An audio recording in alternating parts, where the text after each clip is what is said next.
Baik, insyaAllah kita mula dengan Umul Quran Al-Fatihah. A'udzubillahi minasyaitanirrajim. Bismillahirrahmanirrahim. Alhamdulillahi Rabbil Alamin. Ar-Rahmanir-Rahim. Maliki yaumiddin. Iyyaka na'budu wa iyyaka nasta'in. Ihdinas siratal mustaqim. Siratal ladzina an'amta 'alaihim ghairil maghdubi 'alaihim waladdallin. Amin. أعوذ بالله السميع العليم من الشيطان الرجيم. بسم الله الرحمن الرحيم.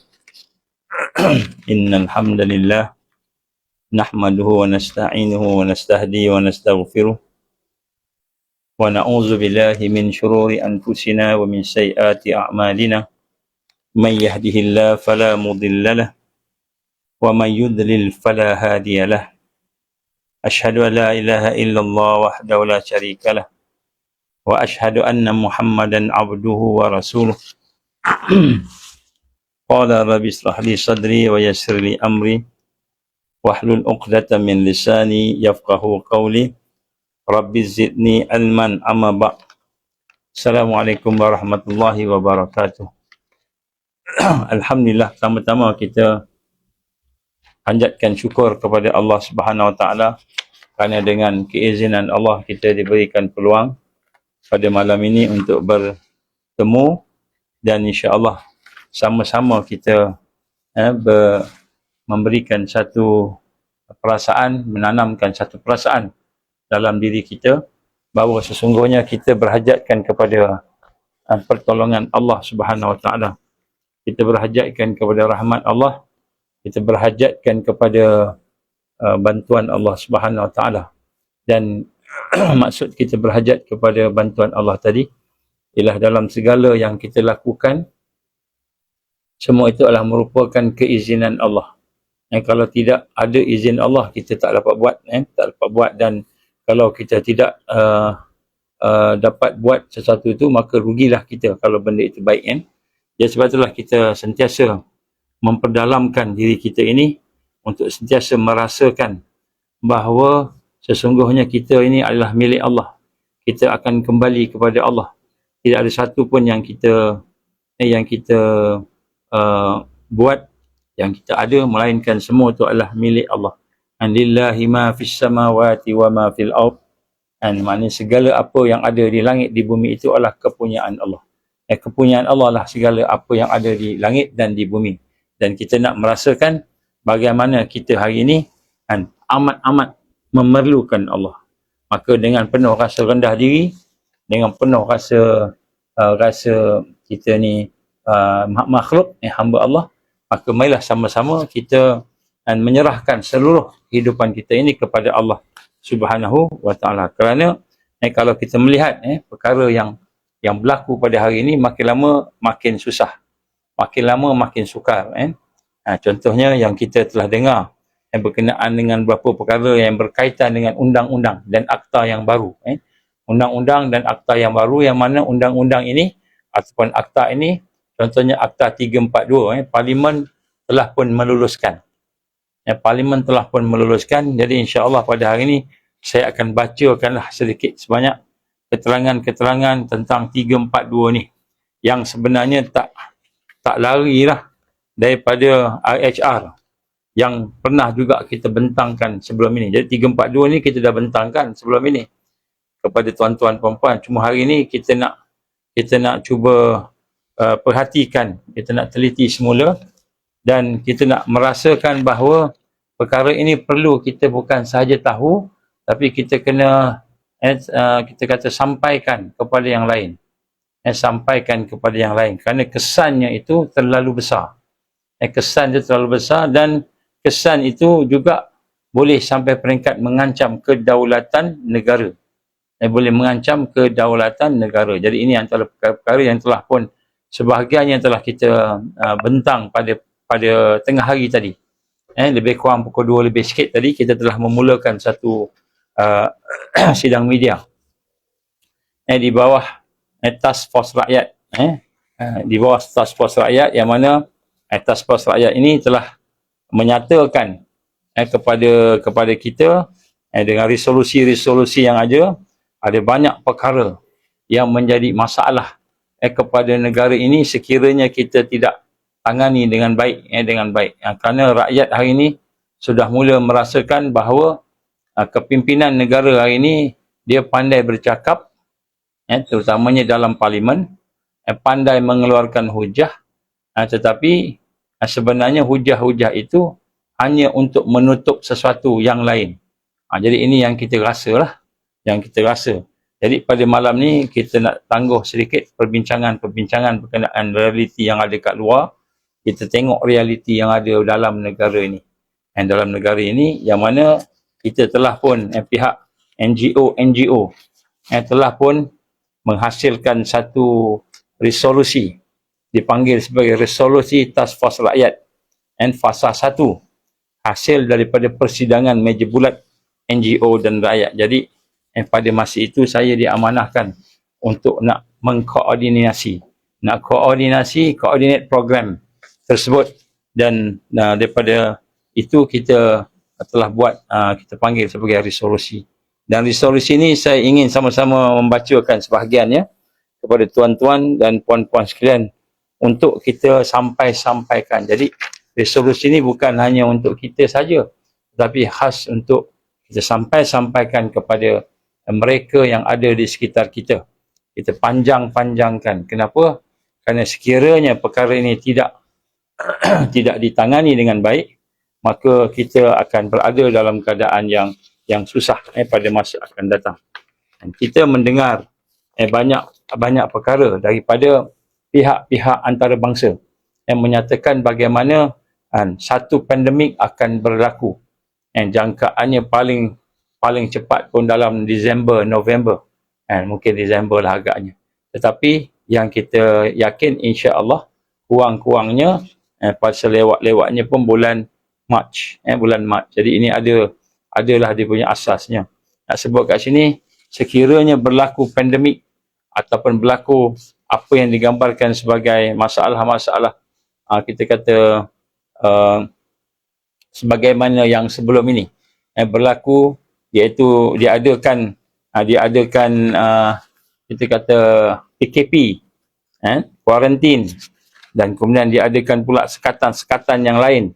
Maka di sinilah kita lihat bagaimana keadaan yang ada pada masyarakat kita bertambah-tambah lagi masalah bertambah-tambah. Jadi pada malam ni saya nak cuba sampaikan sedikit sebanyak perkara-perkara yang telah dibincangkan supaya untuk kita hadam dan kita sampaikan kepada mereka yang ada dalam negara kita ni, terutamanya itu rakyat Malaysia.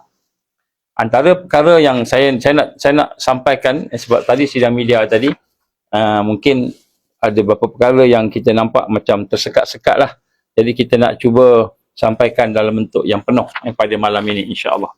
Jadi saya akan cuba ulas dan melihat sebab resolusi ini telah pun dibuat dan alhamdulillah kita dah koordinate resolusi ini untuk kita lihat kenapa contohnya tergesa-gesa mereka nak meluruskan Akta 342. Akta 342 contoh tergesa-gesa, sedangkan akta ini telah pun dibawa ke parlimen sebelum ini, dan akta ini telah pun pada masa itu ditentang oleh Ketua Pembangkang. Ketua Pembangkang pada masa itu ialah Anwar Ibrahim, PMX. Jadi dulu dia jadi Ketua Pembangkang dan dia telah menentang di atas nama PH, di atas nama ahli Parlimen PKR. Dia telah menentang pindaan Akta 342 ini. Bagaimana yang dinyatakan di sini bahawa Parti Keadilan PKR, Parti Keadilan Rakyat akan mengarahkan ahli-ahli parlimennya menentang rang undang-undang RUU, pindaan atas pencegahan dan pengawalan penyakit berjangkit 1988, itu Akta 342 yang dibentangkan oleh Menteri Kesihatan pada masa itu, Khairi Jamaluddin Abu Bakar. Jadi dalam berita ini yang telah disiarkan pada 16 Disember pada tahun 2021 menunjukkan bahawa Undang-Undang Pencegahan dan Pengawalan Penyakit Berjangkit pindaan 2024 yang telah dibentangkan pada sesi Parlimen daripada 24 Jun hingga 18 Julai 2024 tadi, yang mana pada masa itu iaitu Ismail Sabri yang menjadi Perdana Menteri Malaysia pada itu telah dibincangkan, dibahaskan, namun kemudian telah digugurkan. Jadi pada zaman Perdana Menteri Ismail Sabri telah digugurkan akibat bantahan keras, bukan sahaja daripada kita sebut tadi Parti Keadilan Rakyat, begitu juga dibantah keras oleh rakyat kerana RUU ini dianggap bersifat drakonian dengan kuasa penuh diberikan kepada Ketua Pengarah Kesihatan KKM yang dipanggil absolute power. Dan pada masa itu yang amat berhormat Perdana Menteri Datuk pada masa itu yang amat berhormat Perdana Menteri sekarang Anwar Ibrahim dan juga ketua ataupun menteri kepada Menteri Kesihatan Datuk Dr. Zulkifli berada di sebelah pembangkang pada masa itu, turut membangkang. Turut membangkang. Jadi maknanya kita lihat pada masa itu ketua pembangkang itu Anwar Ibrahim dan juga Menteri Kesihatan pada masa itu bekas Menteri Kesihatan pada masa itu iaitu Dr. Zulkifli yang merupakan Menteri Kesihatan sekarang membangkang, membantah, dan kemudian juga dibantah oleh rakyat. Jadi kami kita ni lah membantah tentang akta ini yang memberikan kuasa penuh kepada pihak dikata digital Director General ataupun Ketua Pengarah kepada KKM masa itu Tan Sri Syam, Nur Hisham. Baik, jadi akta ini telah pun dibantah dan akhirnya Perdana Menteri pada masa itu Datuk yang amat berhormat pada masa itulah Ismail Sabri telah pun menggugurkan. Dia telah gugurkan akta ini. Jadi tiba-tiba pada bulan yang lepas atau 2 bulan yang lepas, tiba-tiba akta ini telah dibawa semula ke Parlimen dan telah diluluskan. Diluluskan dalam keadaan quorum yang ada tidak menepati quorum yang sepatutnya, iaitu hanya 23 orang sahaja MP yang ada.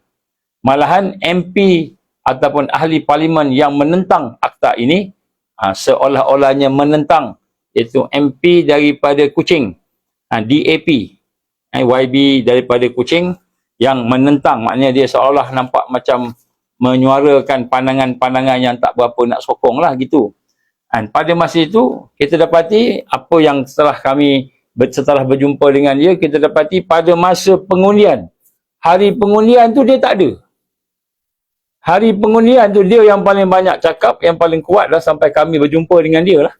Nak nyatakan, oh bagus ada juga orang DAP yang tak sokong kepada Akta 342 ni. Jumpa-jumpa dengan dia, rupanya pada hari pengundian dia tak ada. Dia tak ada. Jadi menjadi satu yang pelik bin ajaib lah. Orang yang tak dapati menentang, tapi dia tak ada masa hari pengundian, maknanya seolahnya dia setuju. Kan dia setuju. Jadi ini perkara yang kami jumpa lah. Dan yang lebih menghairankan kami, pada masa kami pergi ke Parlimen 2 hari lepas, bukan hari ini, semalam. Dan ketika bertemu dengan beberapa, kita sebutlah MP, tak sebutlah siapa lah, nanti malulah pula. Dan bila kita tanya dengan dia, kami nak dapati Akta 342 yang telah digugurkan pada zaman-zaman pemerintahan BN dan PAS dan lain-lain kan, telah diaktifkan semula dan kemudian telah diluluskan, dan impaknya ialah terlalu besar. Impak Akta 342 ni terlalu besar. Jadi bila kita sebut macam itu, apa jawapan daripada ahli-ahli parlimen yang lain yang ada yang kami jumpa selain daripada YB yang kita sebut tadilah? Dia kata, insya-Allah nanti kita tengok, kita bantah sama lah, kita bantah sama. Tapi benda tu dah diluluskan. Nak bantah apa pula? Jadi inilah yang menghairankan. Pihak pembangkang yang sebelum ini kan menjadi pembangkang, sekarang jadi kerajaan, tak suka. Pihak yang kerajaan pula yang nak mencadang, kemudian mereka dah gugurkan, tiba-tiba macam masing-masing tak tahu. Jadi saya pun jadi pelik, bin hairan, bin ajaib lah. Benda-benda macam ginilah. Tapi saya ingin membacakan beberapa section. Kita mulakan dengan ini dulu, 342 dulu. Kerana dia ada implikasi.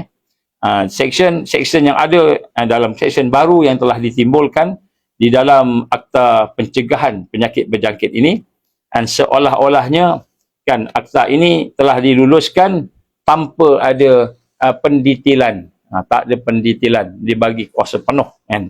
Section yang baru 14A, iaitu di bawah tajuknya, kita nak sebut, kita bagi tajuk lah, pengasingan atau pengawasan orang yang dijangkiti dan orang yang disyaki. Jadi sebenarnya kita lihat pada section 14A ini, kita mendapati satu perkara yang dijangkakan, iaitu dikata seorang pegawai diberi kuasa, iaitu mana-mana inspektor kesihatan, boleh memerintahkan supaya mana-mana yang dijangkiti. Jadi maknanya mana-mana inspektor kesihatan ataupun orang yang telah diberikan kuasa oleh menteri atau oleh ketua pengarah kesihatan, boleh memerintahkan, boleh bagi perintah supaya mana-mana orang yang dijangkiti atau yang dia mempunyai sebab untuk percaya, ada rasa dia percaya telah dijangkiti. Banyak orang yang telah dijangkiti, mungkin ada batuk-batuk ke apa sebagainya, ataupun tak ada batuk-batuk, tak ada bersin-bersin, tetapi dipercayai telah dijangkiti. Ni akta mana-mana nama dia kan. Kita panggil akta mana-mana apa-apa. Jadi mana-mana inspektor kesihatan boleh memerintah supaya mana-mana orang yang dijangkiti atau yang dia mempunyai sebab untuk percaya, dia cuma percaya, sangka je, telah dijangkiti oleh sesuatu penyakit berjangkit, ataupun mempunyai sebab untuk dipercayai satu penyakit untuk menjalani. Jadi dia boleh memerintahkan apa dia? Untuk menjalani pengasingan dan pengawasan, kuarantin. Pengasingan, diasingkan daripada mana? Daripada keluarganya, daripada rumahnya, daripada saudaranya, daripada orang rapat dan sebagainya. Kan? Untuk menjalani pengasingan atau pengawasan di mana-mana tempat. Mana-mana tempat. Tadi mana-mana inspektor kan, yang melihat mana-mana orang kan, atau boleh buat pengasingan dan pengawasan di mana-mana tempat dan bagi apa-apa tempoh yang difikirkan.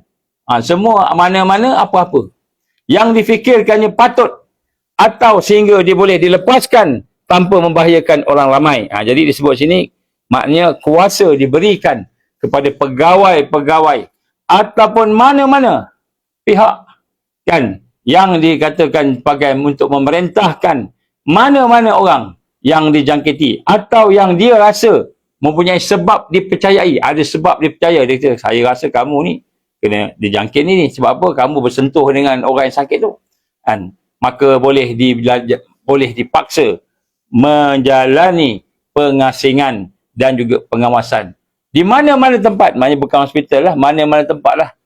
Yang dia rasa nak pergi kena pengasingan ke PLKN ke, pengasingan ke mana-mana ke penjara ke mana-mana. Dan bagi apa-apa tempoh. Maknanya bukan aja kena 2 minggu, 3 minggu, maksimum berapa minggu ke. Tak, apa-apa tempoh sampai bila-bila. Kan? Dia yang rasa dia patut. Kan? Jadi inilah kuasa absolute power untuk memerintahkan siapa-siapa sahaja yang dia rasa ada sakit dan boleh diasingkan. Boleh diasingkan. Jadi ini adalah perkara-perkara yang kita kata cukup bahaya sekiranya membawa kepada kuasa absolute power ni. Kalau dia kata contohnya masa hari pilihan raya, tiba-tiba seorang MP tu dia nak buat penamaan calon. Penamaan calon ni wajib orang yang nak bertanding tu hadir. Hari berkenaan, tiba-tiba datang pegawai kesihatan. Kami mengesyaki bahawa tuan calon ahli parlimen ini, kami mengesyaki bahawa tuan ada penyakit yang berjangkit.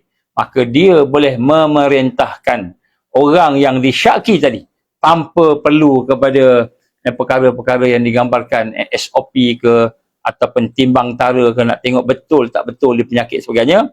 Maka dia kata kena diasingkan. Maka pada hari ini tuan kena diasingkan di satu tempat, mungkin di mana-manalah, dan kemudian dia punya masa pun bila-bila masa, kan, selama setahun, 2 tahun, berapa tahun. Itulah kami buat satu lawak jenaka kan, dalam penjara, diasingkan dalam penjara. Maka bila ditanya dengan seorang tu, kamu dah berapa lama duduk dekat penjara ni? Dah 5 tahun. 5 tahun duduk dalam penjara? Dah 5 tahun, dia kata. Kamu ni jenayah apa, sakit apa? Tak tahulah, saya batuk-batuk dan sesema. Batuk-batuk sesema. Tiba-tiba saya diarahkan duduk kat sini. Dah 5 tahun duduk. Dah 5 tahun. Ni contoh ni kami buat lawak lah. Bila nak sebut sini, benda tu kan boleh menjadi satu yang diklasifikasikan sebagai mana-mana tempat, mana-mana orang, mana-mana yang disangka syaki, apa-apa, bila-bila masa. Ini undang-undang yang kita kata polis pun tak ada undang-undang macam ni. Pihak penguasa polis pun tak ada. Dia nak keluarkan senjata. Dia nak dakwa orang, ada borang pendakwaan. Kenapa? Sebabnya. Apa buktinya? Ada buktinya. Ada nak keluarkan barang, bukti sebagainya, kena ada. Dia punya borang-borang dia, prosedur dia, SOP dia. Tapi kali ini tak ada. Inilah yang kita gambarkan sebagai undang-undang drakonian. Kemudian, itu 14A-1. 14A-2, apa kata dia? Perintah yang disebut dalam subsection -1 tadi boleh termasuk. Jadi perintah tadi tu dah perintah dah mana apa-apa tadi tu kan boleh termasuk satu perintah untuk memakai atau menggunakan peranti pengesan.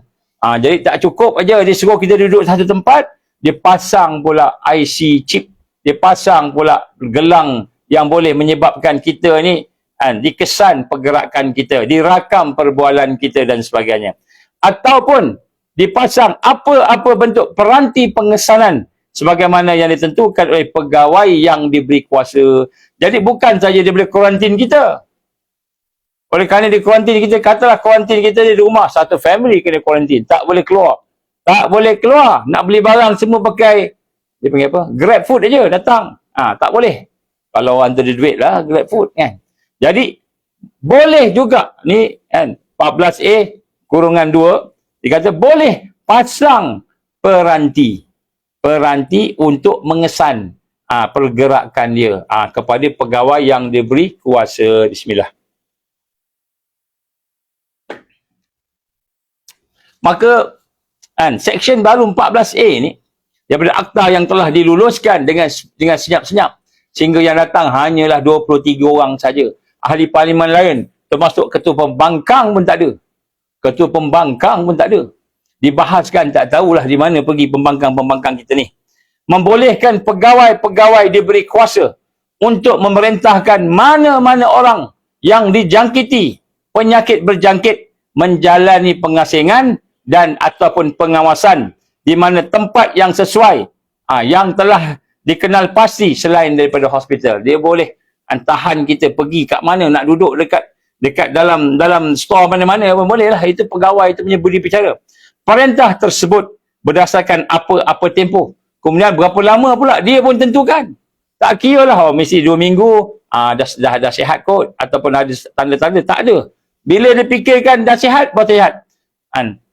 Apa tempoh yang difikirkan oleh pegawai yang diberi kuasa sehingga boleh dilepaskan tanpa membahayakan orang awam. Jadi istilah bahaya ni pun satu yang luas. Dia kata ni bahaya padahal dia kena sesemua biasa je. Macam pernah dulu masa PKP, seorang ibu telah dipisahkan daripada anaknya walaupun ibu tu duduk menyusu anak. Duduk dalam hospital tak boleh jumpa, tak boleh apa, dia kuarantinkan hanya kerana mengesyaki salah seorang daripadanya itu telah berada di dalam keadaan kita kata berpenyakit berjangkit tadi. Jadi ini adalah mempunyai apa implikasinya, kesan buruknya daripada seksyen 14A ni. Maka kita nak sebut kat sini. Saya cerita satu-satu ni apa yang telah ditulis sebahagian daripada resolusi yang kita bentangkan. Ini saya ambil akta 342 dulu supaya kita faham. Pelanggaran hak asasi individu. Jadi yang pertama tadi kebebasan peribadi. Individu yang dijangkiti mungkin kehilangan kebebasan untuk nak pilih tempat dirawat, tempat di pengasingan, semua pegawai tentukan. Dan mulai menyebabkan pelanggaran hak asasi dan khususnya kebebasan bergerak untuk mungkin nak mengambil ubat lain dan sebagainya di pakat-pakat kurung saja. Dan sinilah berkemungkinan juga berlaku penyalahgunaan kuasa, memberikan pegawai-pegawai berkenaan berkuasa membuat keputusan tanpa kawalan ketat yang boleh membuka ruang kepada penyalahgunaan kuasa, di mana keputusan pengasihan mungkin dibuat secara tidak adil ataupun tanpa penelitian yang menyeluruh.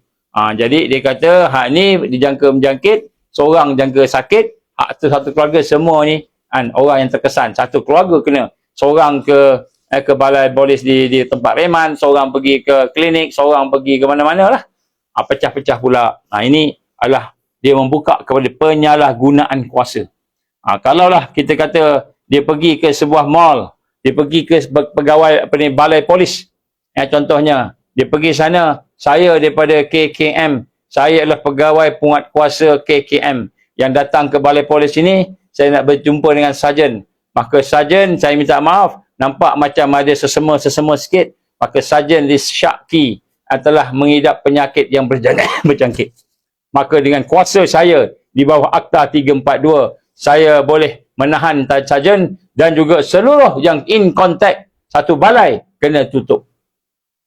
Satu balai boleh ditutup. Kenapa? Hanya kerana disyaki. Itu kalau di balai polis.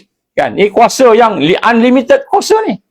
Di bawah akta tidak ada apa-apa. Nak kena testkah dulu, kena ada test juga. Cocok hidung lah, ambil air liur daripada mulut lah dan sebagainya. Sekarang ni tak ada dah.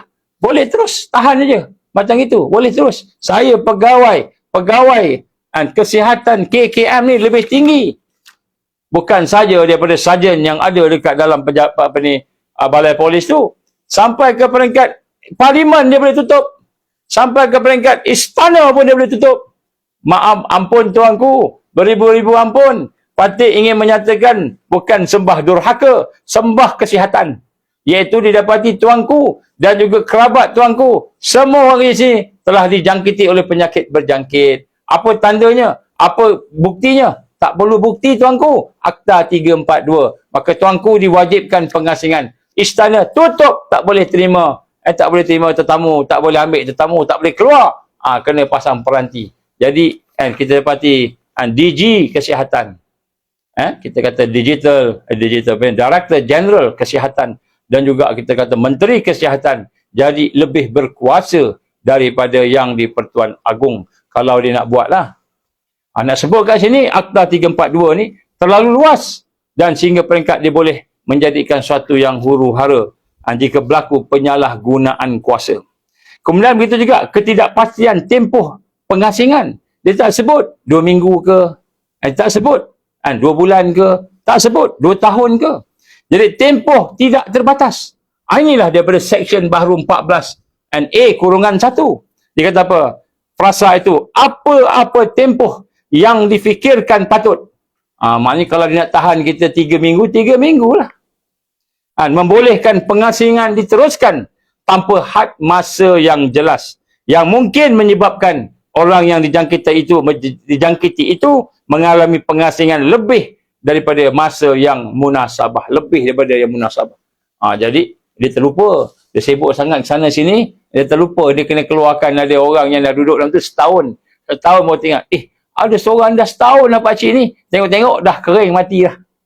Nak sebut kat sini tuan-tuan, puan-puan, Allah.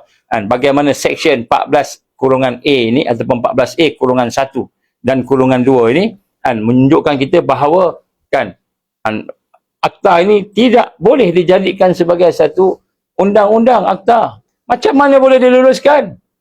Baik. Kesan psikologi pula. Pengasingan yang berpanjangan. Terutama di tempat selain daripada hospital.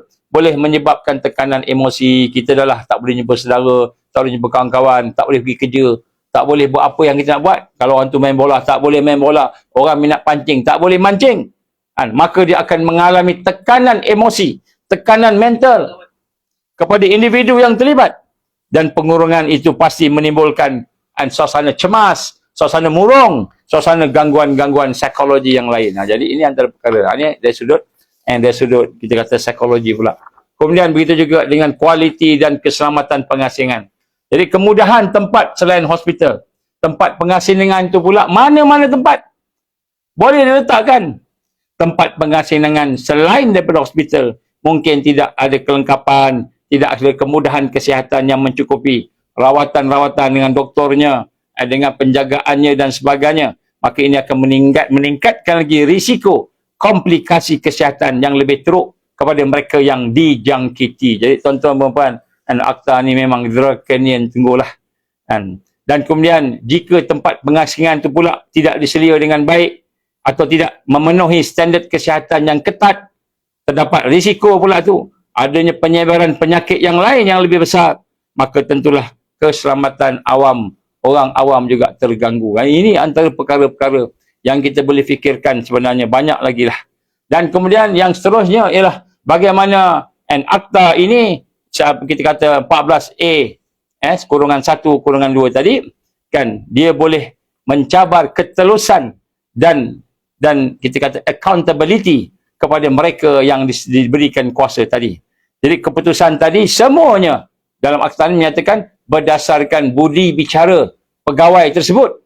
Budi bicara. Kalau pegawai tersebut jenis orang cerdik, jenis orang jujur, alhamdulillah. Kalau jenis yang ambil duit ni, dia tak suka seorang tu kan belajar ataupun mengajar ataupun bekerja, tempat tu jual ke apa, dia tak suka, maka keputusan ini berdasarkan budi bicara jahat dia.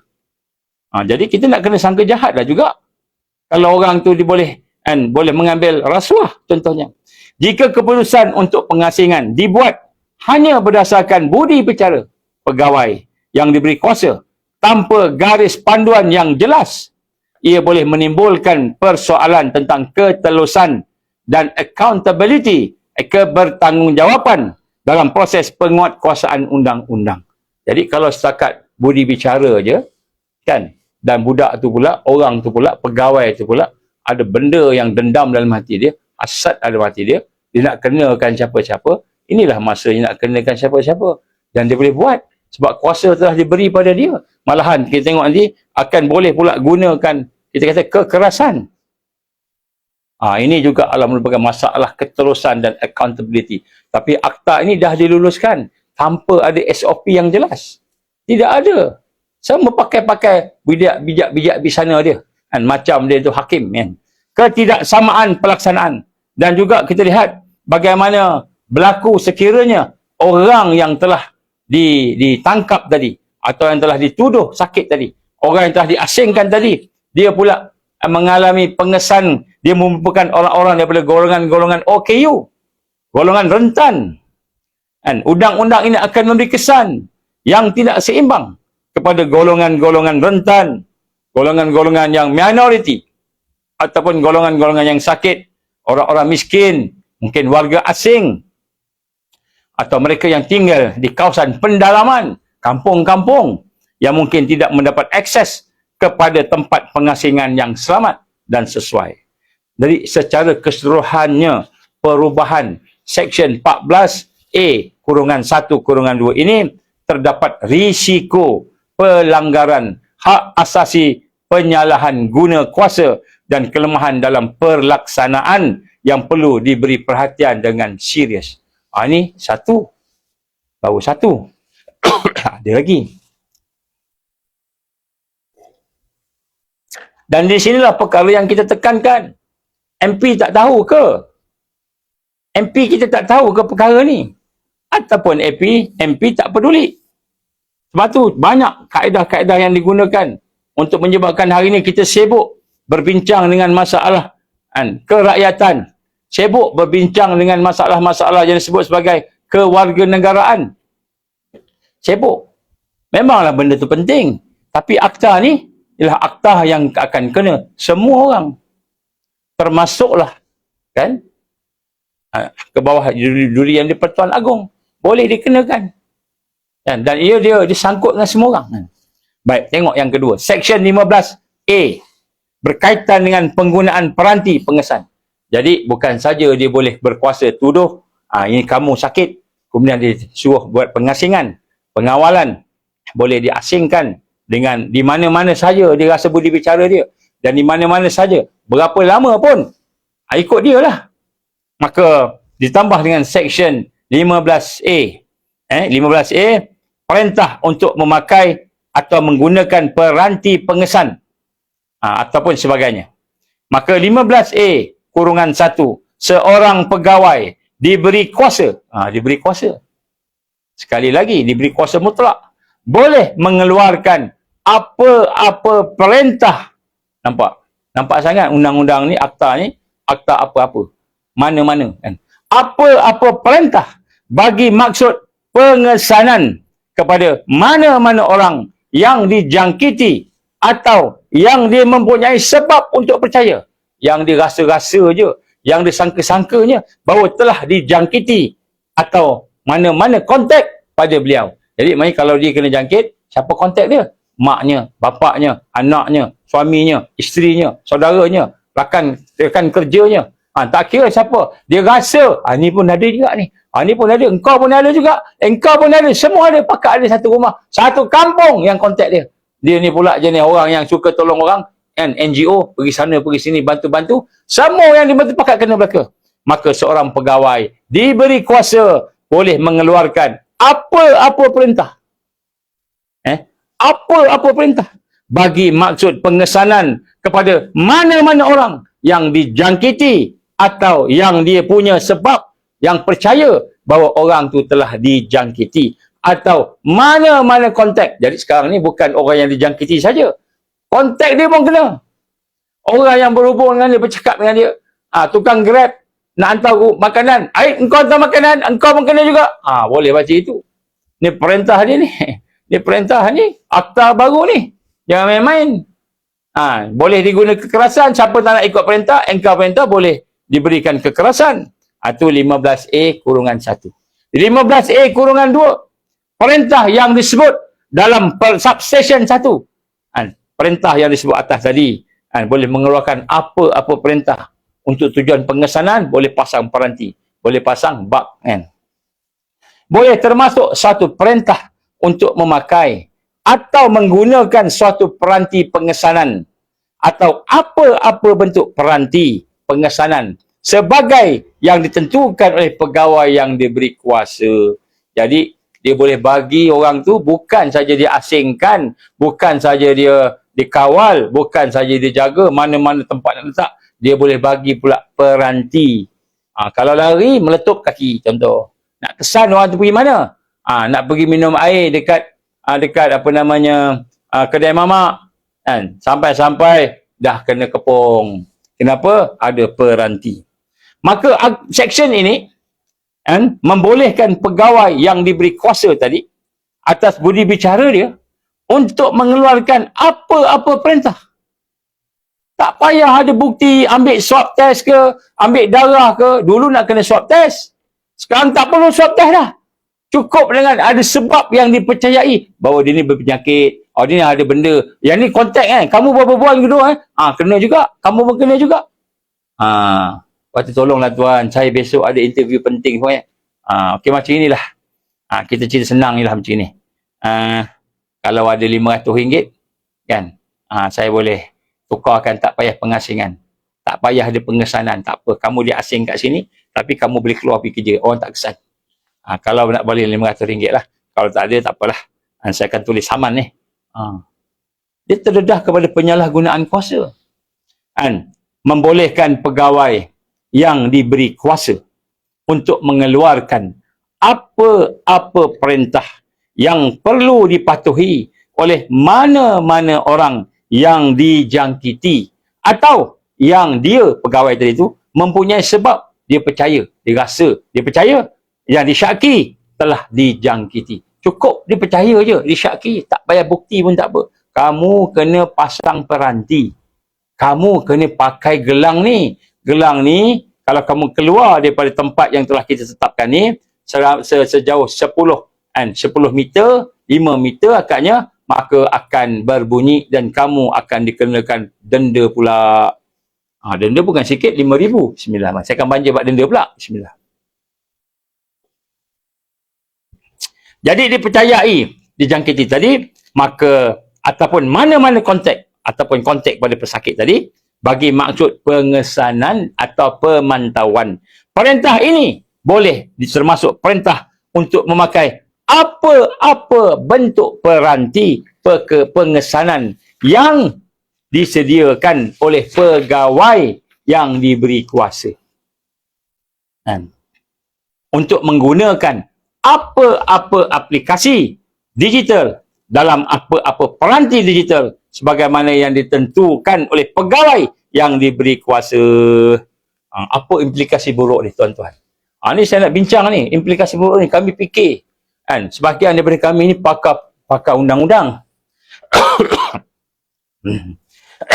Bismillah.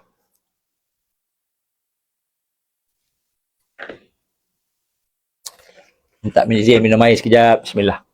Macam ni sehari datang pegawai kesihatan, tuan-tuan, ini kena penyakit berjangkit, batuk banyak. Bismillah. Saya pun cakap dengan dia, tuan, saya baru balik Mekah, tuan. Saya batuk ni sebab balik Mekah. Kan? Bekah kering, batuk ni, tuan-tuan. Tak. Kamu ni ada penyakit berjangkit. Kamu kena diasingkan. Kan? Buat swab test, tuan. Dulu kita tak nak buat swab test. Sekarang, buat swab test, tuan. Swab test tak perlu. Ambil darah, tuan. Darah tak perlu. Cukup saya syak kamu ni batuk-batuk teruk sangat ni. Padahal baru balik Mekah. Dan baru balik Mekah ni bukan coronavirus. Kan? Jadi, dia kata, kan? Bukan cukup dengan pengasingan. Dia suruh kita pakai pula pengesan, alat pengesan. Nak pergi tandas dia tahu. Ni malam-malam bangun 10 kali pergi tandas. Kenapa? Buang air kecil, minum air banyak. Ni pula dalam tandas dia merengut-rengut, kan? Susah nak berak. Apa namanya? Sembelit. Dia boleh dengar pula suara tu. Apa peranti? So ni, apa peranti digital boleh dikenakan sebagaimana yang ditentukan oleh pegawai yang diberi kuasa. Saya nak bayangkan tuan-tuan, kalau undang-undang ni jalanlah ke sini, kemudian yang pegawai-pegawai tu pula jenis-jenis ngok, IQ-nya tak sampai 10 pun, dia jadi pegawai. Ada SPM, ada SRP, ada PMR, boleh jadi pegawai. Tiba-tiba otak dia biol, kena ketuk dengan mak dia, jahat sangat ke apa, jadi pegawai kesihatan, tiba-tiba pergi ke kita, dia kata, kamu ni sakit ni, kenapa? Saya tengok muka kamu ni gelap. Dah memang dia hitam manis. Muka kamu ni gelap, patutnya kamu putih. Dia ni keturunan mamak. Memang gelap. Kan? Dia kata macam ini gelap ni, tanda-tanda ni. Maka kena pengasingan. Itu budi bicara dia. Budi bicara dia. Baik. Membawa implikasi. Apa implikasi? Tengok Yang pertama, pelanggaran privasi. Kan? Privasi. Jadi bila diletakkan pengesan digital yang ketat mengikut dia budi bicara pegawai tadi, maka penggunaan peranti tadi dan aplikasi digital tadi boleh melibatkan pengawasan yang menyeluruh terhadap lokasi dan pergerakan individu, dan ini menimbulkan kebimbangan kepada privasi. Nak pergi tandas pun dikira. Dia kata kalau kamu pergi tandas lebih daripada 5 kali satu malam, maka kamu sah sakit. Sudah. Maka nak cek sekarang dia bagi letak peranti. Daripada tempat katil kita tu, pergi ke tempat tandas tu, 5 kali. Ni sah kamu pergi. Padahal orang tu kencing manis. Padahal orang tu sakit, kan? Sakit apa ni, perut. Nak buang air. Jadi, di sinilah akan menimbulkan privasi tadi, bimbang privasi kita. Di mana maklumat peribadi, kesihatan kita boleh didedahkan. Tiba-tiba ada orang nak pinang anak dara ni. Anak dara yang telah dikesan tadi. Dia pula ada maklumat. Kau jangan kahwin dengan dia lah. Kenapa? Dia ni tiap-tiap malam 10 kali masuk bilik air. Ini aku ada data dia ni. Kau janganlah. Jangan pergi dia. Dia bocorkan pula maklumat orang tu. Dah lah privasinya dicebut, dicemar. Kemudian dia bocor pula ke orang. Siapa yang boleh halang orang suka cakap cerita pasal orang ni? Jadi, ini merupakan satu kebimbangan privasi seseorang. Itu penyakit ni. Tiba-tiba bila dah ada digital, dia kesan pula macam-macam. Kau tahu tak, dia ni ada AIDS. Dia ni ada penyakit sekian-sekian. Penyakit yang memalukan. Kau janganlah kawan dengan dia. Jadi macam tu pula. Baik. Kemudian penyalahgunaan data. Data peribadi yang diperolehi melalui peranti pengesanan boleh disalahgunakan oleh pihak yang tidak bertanggungjawab tanpa jaminan keselamatan yang kuat. maklumat-maklumat sensitif mengenai kesihatan, lokasi individu boleh terdedah dan kepada risiko kebocoran dan disalahgunakan oleh tujuan-tujuan yang lain. Jadi kita lihat data-data tu pula dia boleh ambil.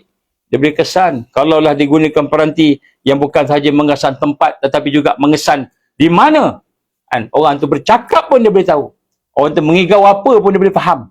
Ini satu kebimbangan melanggar hak-hak kepribadian, privacy. Kemudian begitu juga kebimbangan etika dan hak asasi. Jadi paksaan menggunakan teknologi ini akan memaksa individu untuk memakai peranti tadi, sama ada peranti pengesanan ataupun menggunakan aplikasi digital, boleh melanggar hak individu tadi untuk menolak penggunaan teknologi tadi.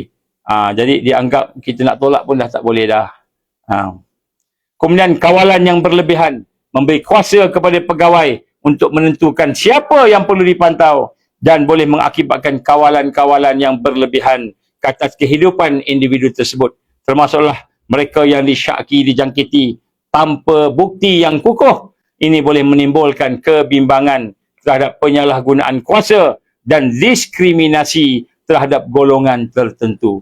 Diskriminasi. Sebab dia orang ni bukannya semuanya macam orang kata orang bertakwa, warak dan sebagainya. Kemudian selain daripada itu kesan sosial pula, stigma yang ada, individu yang dipaksa memakai peranti pengesanan mungkin terdedah kepada satu stigma, satu suasana diskriminasi oleh masyarakat menganggap mereka sebagai ancaman. Macam dululah pakai gelang pink. Tengok orang pakai gelang pink je, semua pakat lari. Kenapa? Ini penyakit berjangkit.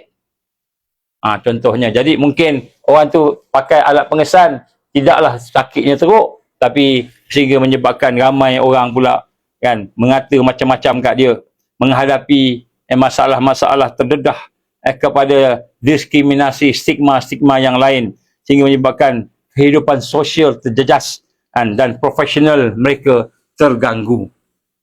Ini kesan-kesan dari sudut stigma sosial.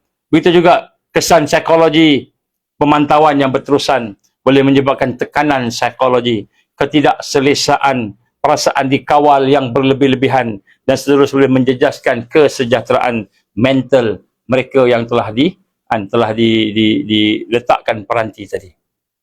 Jadi itu bahagian peranti itu. Bagaimana pula dengan teknologi yang diguna? Mungkin kelemahan teknologi yang ada sehingga peranti ataupun aplikasi digital itu terdedah pula kepada serangan cyber, terdedah pula kepada hackers yang boleh menyebabkan satu masalah yang lain. Jika berlaku kegagalan sistem teknologi tersebut, boleh menyebabkan maklumat tidak tepat, boleh menyebabkan berpotensi kepada kesan-kesan yang lebih teruk terhadap individu berkenaan. Jadi sebahagian pula ada akses dengan teknologi, sebahagian tak ada. Jadi banyaklah kesannya. Saya nak cerita satu-satu ni terlalu banyak. Banyak kesannya. Keberkesanan dan penguatkuasaan, kesukaran nak melaksanakannya, risiko lagi, penyalahgunaan kuasa. Jadi secara keseluruhannya saya nak sebut di sini. Walaupun tujuan utama peraturan tadi itu nak melindungi kesihatan awam. Tadi dia kata nak lindung kesihatan awam, kan?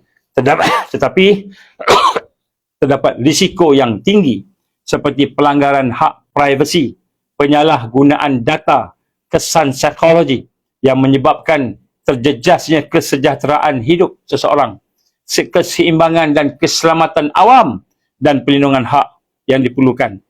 Jadi benda ni banyak mudarat-mudarat daripada manfaat. Banyak mudarat. Tapi akta ni telah diluluskan oleh golongan-golongan ahli parlimen yang berbincang tanpa benar-benar dengan hati, tanpa benar-benar dengan perasaan, tanpa menghayati kehidupan masyarakat. Bismillah. Saya minta maaf tuan-tuan dan puan-puan. Saya bukan jenis nak tengok sangat undang-undang ni. Bukanlah kita ni berkira sangat dengan undang-undang. Tetapi apabila undang-undang tersebut akan menjejaskan keselamatan, kesejahteraan, kehidupan masyarakat, rakyat kita ni, maka kita kena ambil pot. Sebab tu apa yang saya cakap ni, saya cakap pelan-pelan. Dan saya cakap satu-satu. Kenapa? Supaya tuan-tuan faham. Kalau tak dapat, catatlah. Catat sikit-sikit, poin-poin pun cukup. Kemudian sampaikan kepada seramai yang boleh.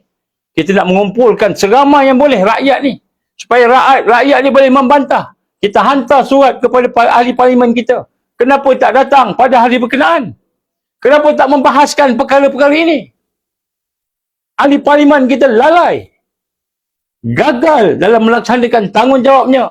Akta yang telah 5 kali ditolak telah pun digugurkan dan ditangguhkan oleh kerajaan sebelum ini. Dan telah pun ditentang oleh Perdana Menteri kita sekarang, PMX. Telah pun ditentang oleh Pakatan Harapan sebelum ni. Tiba-tiba mereka pula yang bawa benda ni. Kenapa? Tentulah ada kepentingan-kepentingan yang tertentu yang mahu dikenakan, yang ada kelebihan kepada mereka untuk menangani sesuatu perkara. Ya, sebab tu tuan-tuan puan-puan mata Allah, itu baru section 15A. Saya tengok pula sekarang ni, section 21A. Akta 342. Ni section baru ni, yang baru ni. Yang baru yang dah diluluskan ni. Lepas ni akan dibawa ke Dewan Negara. Senator-senator kita pula bincang. Saya ingat senator kita bincang, kalau banding dengan Dewan Rakyat, tentulah perbahasan di Dewan Rakyat ni nampak lebih hebat lah daripada perbahasan di Dewan Negara. Perbahasan Dewan Negara ni sekadar-sekadarnya. Tapi insya-Allah kita minta lah senator kita lebih cerdik lah daripada MP kita. Bincang, patah balik ke Dewan Rakyat. Patah balik. Kemudian patah balik ke Dewan Negara. Lulus lagi sekali. Kali ni 25 lah. Lebih sikit daripada tadi 23. Dia masuk pelan-pelan. Dia masuk senyap-senyap. Seolah-olah Akta 342 ni tak ada kesan apa-apa. Dewan Negara terpaksa luluskan. Pergi ke Yang di-Pertuan Agong.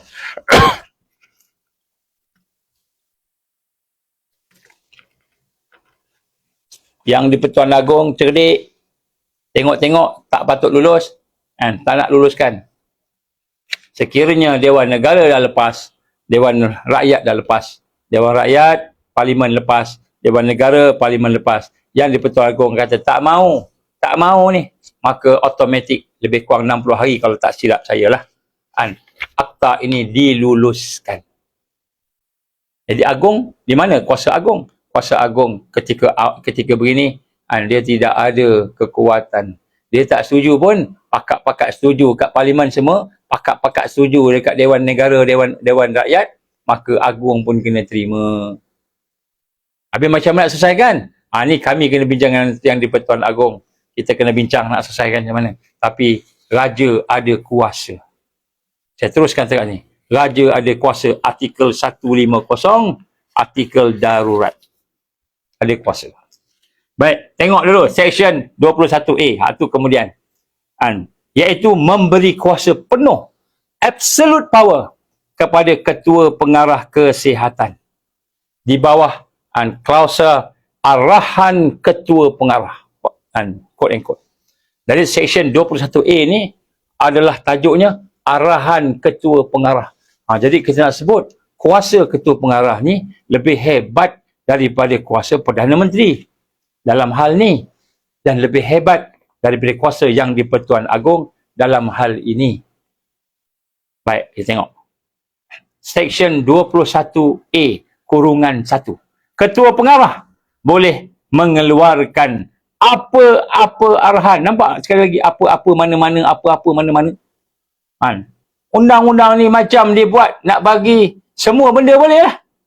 Semua benda boleh. Semua kuasa boleh. Ni absolute power. Ketua Pengarah boleh mengeluarkan apa-apa arahan mengikut apa-apa cara. Ni semua ni undang-undang apa-apa ni. Undang-undang apa-apa, undang-undang mana-mana. Nak tunjuk apa? Undang-undang ni tak ada orang boleh lawan. Apa-apa cara. Apa-apa arahan. Tak ada SOP langsung. Maknanya absolute power. Sama ada secara am ataupun khusus. Nampak? Dah lah apa-apa tadi. Apa-apa cara, apa-apa arahan. Didetail kali. Cara am pun boleh, cara khusus pun boleh. Siapa? Arahan Ketua Pengarah Kesihatan. kepada kepada siapa pula? Mana-mana orang. Tadi apa-apa, ni mana-mana pula, tak kira lah. Dia ni drug dealer ke, dia ni gangster ke, dia ni apa nama dia panggil, kartel ke. Jadi sekarang ni kartel dah sedia dah, Dragon 9. Sekarang ni Dragon dah tambah dah, Dragon 10. Dragon 10 yang mana? Tu KKM tu. The Dragon 10. Di atas lagi. Dragon 9 kata, bagilah saya sikit. Okeylah Tuan Dragon, saya bagi pada kamu. Kan? Ini perintah, kamu boleh tutup itu polis. Kamu boleh tutup itu sekolah. Kamu boleh tutup itu masjid. Boleh tutup itu semua, tu boleh tutup. Saya bagi kamu. Kamu bagi pada saya 1 juta cukuplah. 1 juta US cukuplah. Boleh. Boleh lah Dragon.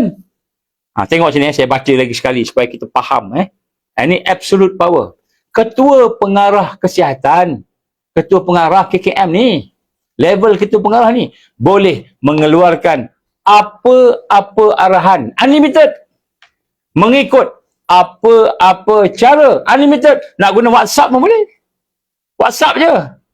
Kan? Dragon 9. Hari ni saya lantik kamu jadi pegawai kesihatan peringkat negeri. Boleh tak? Boleh. Apa-apa cara. Guna WhatsApp je. Bawa ke mahkamah. Kan? Kamu ni siapa? Nak tutup polis, nak tutup pegawai polis, nak tutup apa? Siapa kamu ni? Saya dapat WhatsApp daripada ketua pengarah. Apa-apa cara boleh. Dalam akta ni. WhatsApp je. Ni bukti. WhatsApp. Lepas tu ketua pengarah kata, betul tu aku punya nombor tu. Betul. Macam itu je. Ketua pengarah boleh mengeluarkan apa-apa arahan mengikut apa-apa cara. Sama ada secara am atau secara khusus. Kepada siapa? Mana-mana orang. Ataupun mana-mana golongan orang. Mana-mana orang atau mana-mana golongan. Siapa pun tak apalah. Nak bagikan Zionis pun boleh. Supaya mengambil apa-apa langkah. Apa-apa lagi. Semua pakai apa-apa. Nak ambil apa-apa langkah. Ambil lah. Ni macam cerita Piramli. Apa-apa pun boleh lah. Bagi maksud mencegah dan mengawal apa-apa penyakit. Apa-apa lagi. Bukan penyakit-penyakit yang ada sekian-sekian karakter apa tak. Apa-apa penyakit yang berjangkit. Dia boleh kata sesama ni berjangkit. Sesama ni bahaya ke tak bahaya? Tak bahaya. Tapi apa-apa penyakit boleh berjangkit tak? Boleh berjangkit. Tapi tak bahaya. Apa-apa penyakit? Siapa dia? Mana-mana golongan. Mana-mana orang. Ni macam jadi mamak India. Dia kata mana-mana apa-apa. Ini undang-undang apa-apa. Akta 342 ni undang-undang apa-apa. Saya baca penuh. Tengah. Ketua pengarah boleh mengeluarkan apa-apa arahan mengikut apa-apa cara. Sama ada secara am atau secara khusus kepada mana-mana orang atau mana-mana golongan orang supaya mengambil apa-apa langkah bagi maksud mencegah dan mengawal apa-apa penyakit berjangkit. Ni macam bahasa Piramli lah. Kan? Tapi itu lawak jenaka. Ini Akta 342. Apa kehalnya ni? Ni orang Perak pula. Suara orang Perak keluar pula. Saya kata kelakar lah. Boleh parlimen terima macam ini ni? Apa-apa mana-mana, siapa-siapa, apa-apa mana-mana, siapa-siapa. Boleh macam itu. Tak ada batas. Mana letak otak ni? Kat lutut agaknya. Ini lutut pun tak ada otak. Tak datang langsung. Boleh lulus ni. Apa-apa mana-mana ni. Tak ada SOP-nya. Okey, 21A kurungan 2. Kurungan 2 pula. Tadi kurungan 1. Cik baik ada 1 dengan 2 je. Kalau ada 3, pensan kita. Baru baca, belum laksanakan lagi. Baik, tengok. 21A kurungan 2. Ini arahan ketua pengarah. Tadi pegawai je. Pun dah boleh tutup polis, pegawai pejabat polis dah. Dia boleh tutup semua sekali dah. Dia boleh tahan MP, dia boleh bertanding dah. Boleh tahan dah, itu pegawai. Ini ketua pengarah pula. Dia boleh bagi kat gangster mana dia nak bagi. Kan, gua bagi sama lu. Kan, satu kuasa, lu boleh tutup itu kedai-kedai semua Melayu punya tempat, lu boleh tutup atas arahan atas arahan pegawai kesihatan. Okey, gua bagi sama lu bagi pada gua kan 1 juta US dollar sebulan. Boleh. China banyak duit. Toke banyak duit. Baik, 21A-2. Mana-mana orang yang melanggar mana-mana arahan ketua pengarah. Tadi apa-apa, sekarang mana-mana pula. Dia kata, nak guna apa-apa ni dah banyak sangat kat atas apa-apa, kita guna mana-mana pula lah. Mana-mana orang yang melanggar. Jadi orang yang dituduh pula ni, tadi orang yang diberi kuasa. Hanya kena tuduh. Siapa kena tuduh? Ketua Polis Daerah IPD, Ketua Polis Negeri, kan, Kontijen IPK, kan, contohnya kan. Mana-mana orang, termasuklah ketua polis yang melanggar mana-mana arahan ketua pengarah yang dikeluarkan di bawah subsection 1 tadi, kurungan 1 tadi, melakukan suatu kesalahan. Jadi ni ada panjang bawah lagi lah, saya tak malas nak baca tu. Memberi kuasa. Akta ini memberi kuasa, absolute power. Kuasa sepenuh, apa-apa, mana-mana, siapa-siapa, itu semua yang berkaitan dengan apa-apa, mana-mana, itu kuasa absolut, kan, unlimited power. Memberi kuasa kepada ketua pengarah kesihatan, kuasa untuk mengeluarkan apa-apa arahan, mengikut apa-apa cara kepada mana-mana orang atau golongan orang dan pengamal perubatan untuk mengambil apa-apa langkah, apa-apa semua bagi maksud mencegah dan mengawal apa-apa penyakit yang dikatakan berjangkit. Jadi macam mana ni? Ni section 21A-1-2. Jadi apa implikasi dia? Macam-macam lah implikasi ni, dah semua apa-apa mana-mana, apa-apa penyakit, apa-apa arahan, apa-apa cara, mana-mana orang boleh bagi. Dia bukan kata orang tu sekian-sekian ke, orang tu merupakan pengamal undang-undang ke, orang tu orang yang ada tanggungjawab ke, telah berjanji setia nak jaga keselamatan negara lah, nak jaga apa. Tak, apa-apa, mana-mana orang boleh bagi. Nak bagi pada kartel, terpulang, tafaddal kata bahasa Arab. Tafaddal bagi, you nak kuasa ni. You boleh tutup itu kedai, you boleh tutup kedai itu supaya you punya kedai saja buka. You punya kedai saja buka, kan? Maka you boleh untung. Boleh. Berapa you punya untung? Kami punya untung satu bulan 30 juta. 30 juta. Bagi kat saya 1 juta cukuplah. Bagi kat ketua pengarah 1 juta cukuplah. Apa-apa mana-mana. Kemudian ada pula pegawai polis yang berintegriti, ada pegawai SPRM yang berintegriti, yang mau menangkap penjenayah ni. Tiba-tiba dia tak suka dengan pegawai-pegawai tadi, maka dia jumpa dengan ketua pengarah. Dia bagi ketua pengarah duit sikit lah, apa sikit. Maka dia kata, ni, itu orang, pergi, bagi dia keluar daripada tempat ni. Tak apalah, you buatlah, saya bagi kat you kuasa. Maka dia pun bagi seorang berkuasa, cakap kan, kamu ketua polis sekian-sekian, kamu ketua SPRM sekian-sekian, maka kamu ni dikena diasingkan, digantung kerja. Selama berapa tahun? Sampai saya kata saya nak suruh kamu keluar. Nampak tak? Implikasi yang berlaku ni, pelanggaran dari sudut privacy, dengan digitalnya, dengan penyalahan datanya, kebimbangan dari sudut hak asasinya, etikanya, integritinya, kesan-kesan sosialnya, kemudian dengan keadaan paksaan, dan bagai-bagai lah. Implikasi perundangan pula. Perkara ini boleh mempertikaikan perlembagaan. Tiba-tiba dikacaunya yang di Pertuan Agong, kerabat-kerabat raja, dikacaunya pula, kita kata Perdana Menteri pun boleh kena kacau. Tapi dia tak kacau lah Perdana Menteri yang lantik dia sebagai menteri, kemudian sebagai DG. Tak boleh nak kacau lah. Perdana Menteri yang lantik, Gaja mengesahkan sahaja. Secara keseluruhan, apa yang kita melihat di sini, dari sudut section baru 21A ini adalah merupakan kuasa yang terlalu luas. Absolut, apa-apa, mana-mana. Terlalu luas. boleh membuka kepada penyalahgunaan kuasa.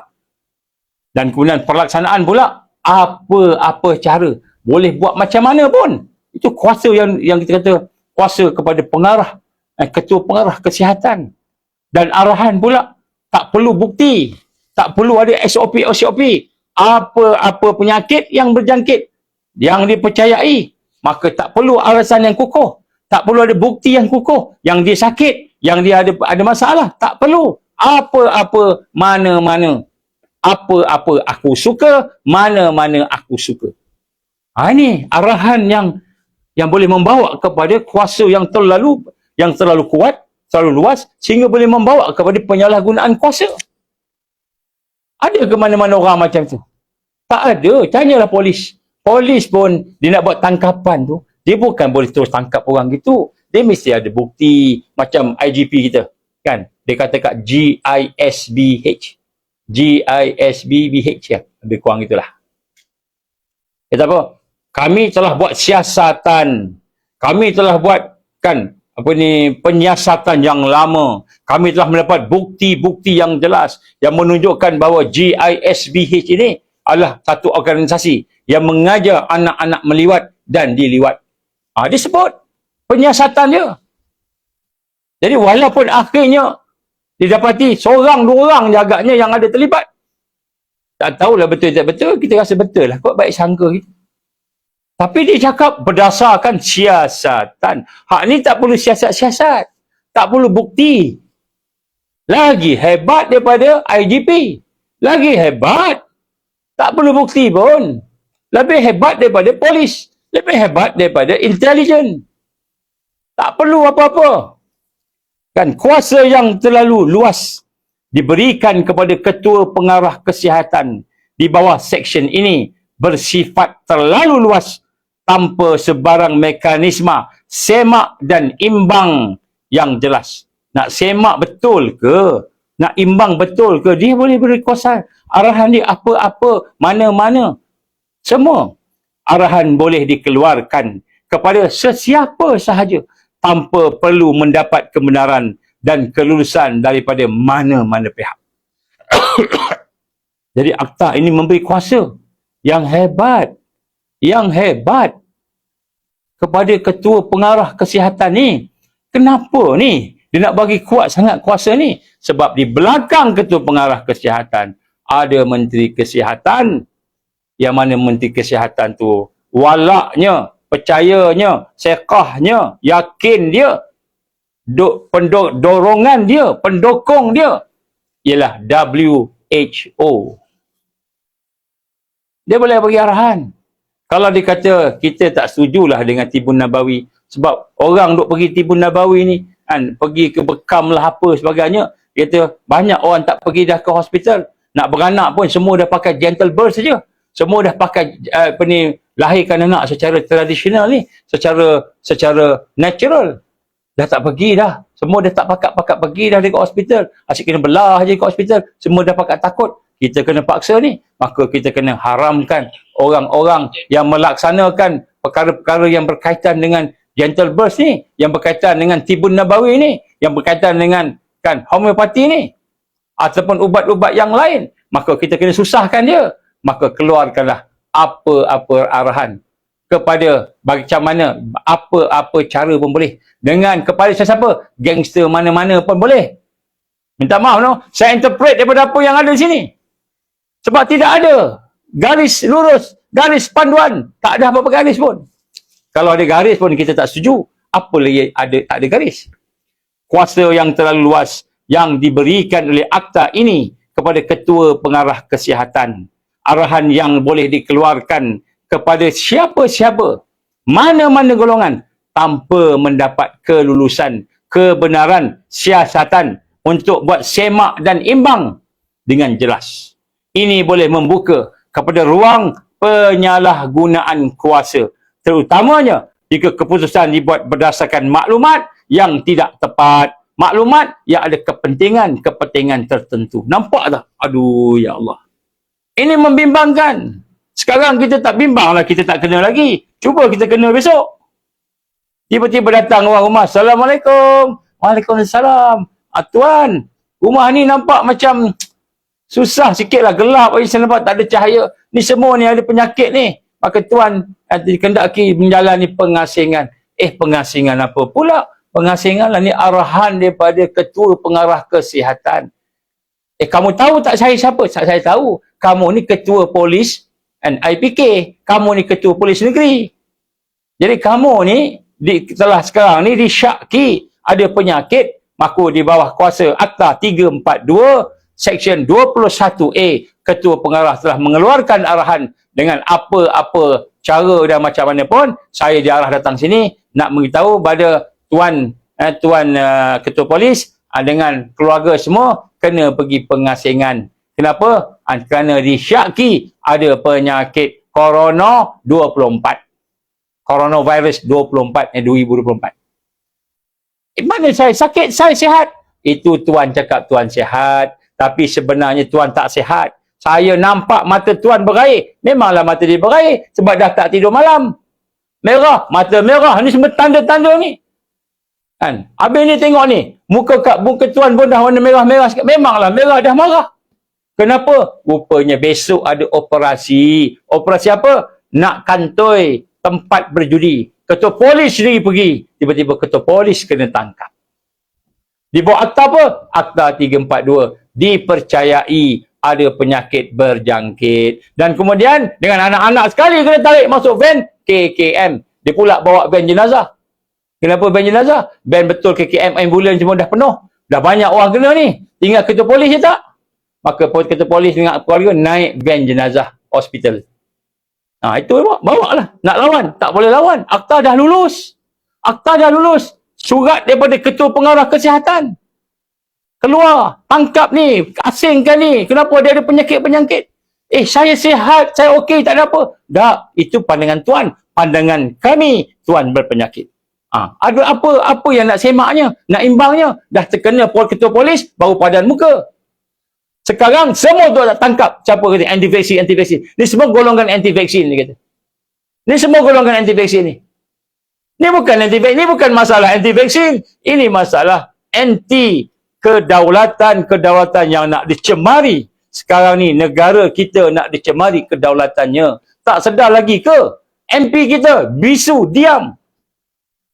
Saya nak sebut kat sini lah malam ni. Saya nak marah dah sikit. Tak jalankan tugas. Yang menulis ni, yang bersama-sama memberikan idea-idea ni, fakta-fakta ni, bukan orang biasa. Pegawai-pegawai, bekas pegawai polis juga yang ada ni. Datuk Seri lagi. Ni yang bagi ni. Bekas ketua polis juga. Yang bersama-sama ni. Bukannya orang biasa-biasa ni. Bukan pelukis kartun ke. Ataupun orang yang tak ada fikir apa-apa nak tulis saja. Tak mahal pelukis kartun. Dia bukan bidang dia lah.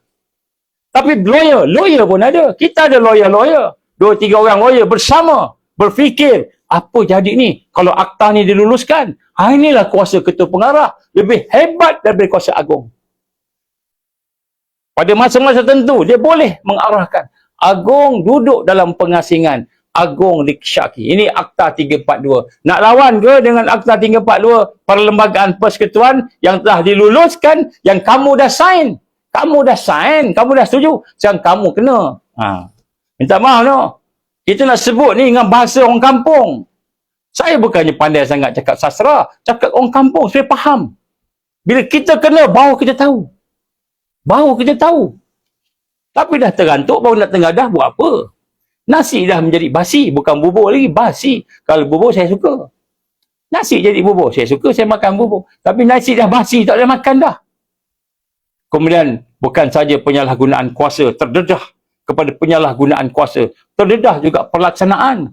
Apa cara? Nak buat dengan apa cara pun. Ketua polis kita, kamu kenal saya siapa? Saya tahu kamu ketua polis negeri. Kan? Kamu nak lawan, tangkap. Polis ni tangkap dia, ikat dengan gari. Kemudian, nak apa cara? Tarik kaki. Tolong. Baru tahu nak tolong. Dah kena tarik kaki. Saya tak sakit. Kamu sakit, jangan cakap. Pegawai, tutup mulut dia. Turut dengan stapler. Bukan stapler apa? Selotip. Tolong selotip. Dah kena baru nak tangkap. Jadi pelaksanaannya juga apa cara. Arahan tidak berlandaskan bukti yang kukuh. Jadi arahan tak semestinya ada bukti. Nampak tak? Ni undang-undang apa ni? Dia nak hukum orang tu salah. Orang tu sakit bukan penjenayah. Orang tu sakit bukan pesalah. Orang tu sakit patutnya dibuat dengan SOP orang yang sakit. Bukan dipaksa dengan tangkap, dengan kurung, dengan denda. Dipaksa dengan apa-apa cara. Tanpa bukti pula tu. Tak ada bukti. Dalam keadaan kuasa ini tidak disertakan dengan keperluan untuk membuktikan keperluan kritikal dan kewajaran setiap arahan. Setiap arahan tak perlu ada bukti, tak perlu ada sebab-sebab kritikal. Ia boleh menimbulkan tindakan yang tidak berasaskan bukti saintifik dan ataupun data yang sahih. Tak payah dah data-data. Tuan kena tangkap hari ini. Mari kita masuk dulu ke pusat pengasingan. Kat mana? Tanjung Rambutan. Kena masuk Tanjung Rambutan. Ketua Polis Negara. Minta maaf, bukan ketua ni. Ketua Polis Negeri. Negara jauh sangat. Tanjung Rambutan. Negeri. Kenapa? Kerana Tuan disyaki. So tempat tahanan kita hari ini, pengasingan Tuan kena bawa ke Tanjung Rambutan. Macam mana salah seorang daripada kawan-kawan kita telah masuk ke Tanjung Rambutan. Arahan pergi ke Tanjung Rambutan. Duduk sebulan. Kenapa? Dia didapati oleh hakim tak betul cara fikir. Padahal fikir dia betul. Seorang yang very conscious tapi diarahkan pergi ke Tanjung Rambutan. Oleh kerana yang arah tu hakim tu ada kuasa. Maka dia pergilah Tanjung Rambutan. Duduklah sebulan. Tak boleh jumpa. Saudara tak boleh jumpa. Tak boleh. Mampak tak? Itu hakim dia dah dibicarakan. Adalah bukti-buktinya. Itu hakim. Yang ini tak payah ada bukti yang kukuh. Cukup percaya aja. Sebab aja. Oleh itu boleh menimbulkan tindakan yang tidak berasas kepada bukti saintifik dan data yang sahih. Dan boleh menyebabkan tindakan yang tidak relevan. Menjejaskan keyakinan awam terhadap KKM. Tapi dah orang nak buat apa? Siapa yang pergi demonstrasi, semua pakat-pakat kena apa? Kena coronavirus 24 pula. Kenapa? Ada seorang tu didapati berjangkit, ada sesama. Yang lain semua kontak ditangkap. Macam lah jamaah tabligh yang kena. Mula-mula ingat tak? Mana yang kena? Siapa kena mula-mula tu? Jamaah tabligh dekat masjid. Oleh kerana dia pergi keluar dekat masjid, dia ada sesama lah apa sebagainya. Semua yang pergi kena belaka. Walaupun tak ada bukti lah, tak ada apa-apa. Jadi risiko kepada tindakan yang tidak adil. Risiko kepada tindakan yang tidak adil. Arahan mungkin dikenakan terhadap golongan tertentu. Jadi mungkin ada bias. Ni polis yang integriti. Polis ni polis yang baik. Polis yang cukup baiklah, soleh. Tiba-tiba bila dia nak mengenakan tycoon yang ada, dia nak mengenakan kita kata orang-orang yang jahat-jahat tadi, tiba-tiba orang jahat tu bayarlah berapa-berapa pada pegawai-pegawai kesihatan yang ada, maka tiba-tiba berlakulah tindakan yang tidak adil. Dah jadi baru kita nak tergadah. Jangan sampai macam tu. Ni saya cerita satu-satu ni. Saya dah janji, saya kata saya akan cerita 3-4-2 ni, insya-Allah. Alhamdulillah saya cerita malam ni. Supaya kita faham ni, akta ni. Sebab tu kita nak kena berkumpul. Kita nak kena bersama. Saya menyeru kepada semua rakyat. Semua rakyat. Tindakan kita akan tulis nanti. Pergi ke Telegram, search kan Red Alert Malaysia. Search Red Alert Malaysia, ada satu channel. Join channel tu. Join dalam channel Red Alert Malaysia. Buat masa ni tak ada banyak lagi, tapi kita akan letak satu-satu. Maksud yang saya baca ni, saya akan letak kat situ. Masuk ke situ dan kemudian kita akan buat beberapa perkara. Join lah. Saya tahu polis mesti joinnya kan. Sebab polis pun kena. Polis pun kena nanti. Kemudian akan ada gangguan-gangguan orang yang nak mengamalkan perbuatan-perbuatan yang lain. Maka dia akan beri kuasa untuk mengarahkan pengamal-pengamal perubatan untuk supaya tidak bebas. Tidak bebas dah. Ikut dia je semua.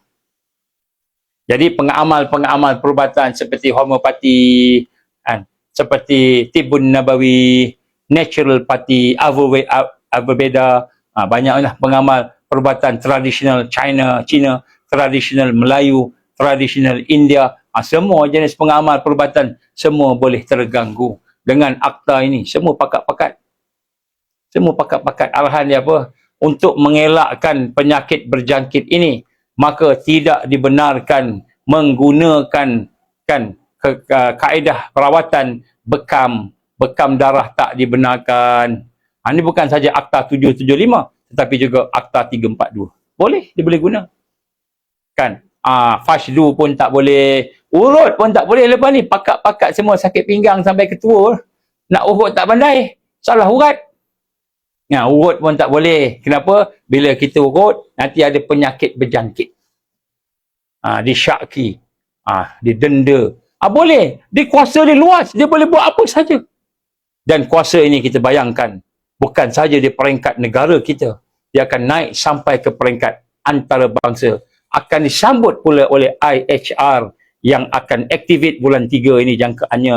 IHR akan turun ke bawah. Mengambil alih kuasa yang unlimited yang ada kepada Ketua Pengarah Kesihatan.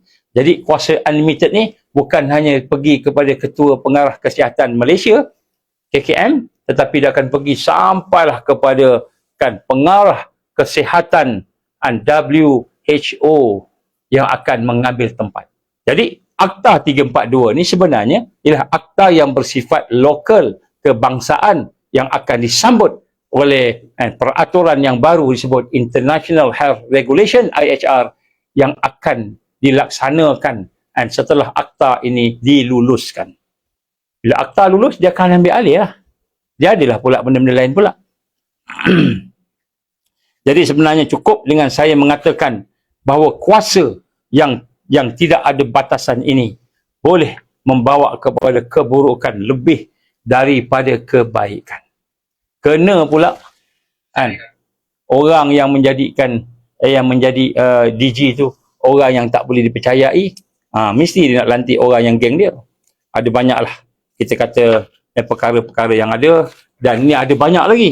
Contohnya subsection 24 pula. Subsection 24 ada lagi ni. Subsection section 25. Section 31 banyak lagi. Bukan 1 2 3 yang saya cakap ni. Ada lagi. Contohnya general penalty. Penalty pula. Any person, ni orang putih pula ni. Any person who commit an offence under the act for which no penalty is expressly provided shall on conviction. Siapa yang lawan akta ni? In the case of a person who is an individual. Siapa yang lawan ni? Orang individu, person.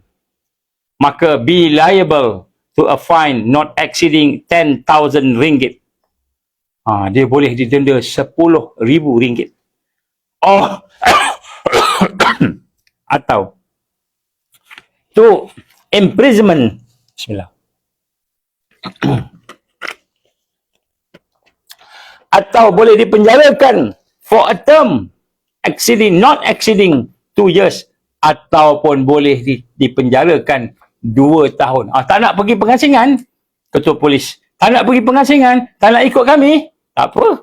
Bawa mahkamah. Katakanlah ketua polis tu ada security. Polis lain lawan. Jangan tangkap ketua kami. Jangan tangkap ketua kami. Ketua kami baik. Jangan tangkap ketua kami. Maka orang kesihatan tak boleh lawan. Tak apalah, kau ada pistol tak apa. Aku ada hakim. Bawa ke hakim. Kena denda. Tak nak ikut perintah akta ini, boleh didenda tidak lebih daripada 10,000.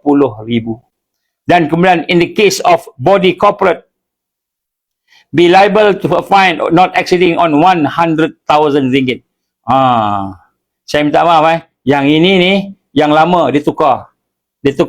Daripada 10,000 menjadi 5,000 ringgit. Yang baru. Ini yang lama. Ini yang Anwar kata, denda dah diturunkan. 5,000 ringgit. Gaji minima. Katalah 2,500. Bismillah. Gaji minima katalah 2,500. 2 kali ganda. Kemudian kalaulah NGO ke, korporat ke, syarikat ke, RM50,000. Denda ataupun penjara tidak lebih daripada 2 tahun ataupun kedua-duanya sekali. Faham tak? Kalau kita tak nak ikut, saya tak nak ikut lah. Ini akta kerajaan ni. Tak apalah, saya duduk kat kampung lah. Saya duduk tempat-tempat yang tak ada orang lah. Saya pergi mana, tiba-tiba kena. Kalau yang kena tu madrasah, ustaz tu pula tak nak ikut. Tak nak ikut ya, tak apa. Sampaikan, datang surat mahkamah, polis kena pergi tangkap sebagainya. Okey, madrasah kena RM50,000. Nak cari RM1,000 pun, nak makan bulan-bulan pun berat madrasah ni. Nak kena bayar denda RM50,000. Kemudian tak cukup dengan itu. Ustaz tadi halawan pula. Ustaz pun kena RM5,000 atau penjara 2 tahun, tak lebih daripada 2 tahun. Ustaz pula kena penjara. Itu yang saya sebut tadi. Kenapa kamu kena penjara ni? Saya kena penjara sebab saya ni ada selsema dan batuk-batuk. 2 tahun. Macam mana pula? Habis saya tak nak ikut. Pegawai kesihatan kata kena. Saya kata tak maulah. Saya nak lawan lah. Peduli apa aku? Ni rumah aku, tanah aku. Tiba-tiba datang polis. Bawa kena bayar denda RM5,000. Aku tak mampu. Dah lah aku kira berhutang. Dia rampas aku punya kereta ke motor ke. Aku masuk 2 tahun pula kerana aku membantah. 2 tahun masuk. Kenapa masuk 2 tahun? Bukan mencuri. Bukan membunuh. Bukan jenayah apa. Sebab ada selsema. Sebab ada batuk-batuk. Dia kata aku ni ada penyakit berjangkit. Tidak mustahil berlaku. Tidak mustahil. Bayangkan kekejaman akta ni. Orang yang sakit diperlaku seperti orang yang penjenayah. Sampai peringkat kena sampai 2 tahun boleh didenda ataupun boleh dipenjara. Ni Section 24. Tengok. Section 25. Compounding of offences. Tadi tu general penalty minta maaf. Ini pula adalah fine. Denda. Dia kata apa? Sama juga atas dibaca lebih kurang sama. In the case of person atau orang individu akan didenda tidak lebih daripada RM5,000 ataupun RM50,000. Ini kalau denda yang akan dikeluarkan oleh pihak Director General. Director General keluar denda, dia boleh bagi RM50,000 ataupun RM5,000 ataupun boleh dipenjara. Ini amendment pula Section 31.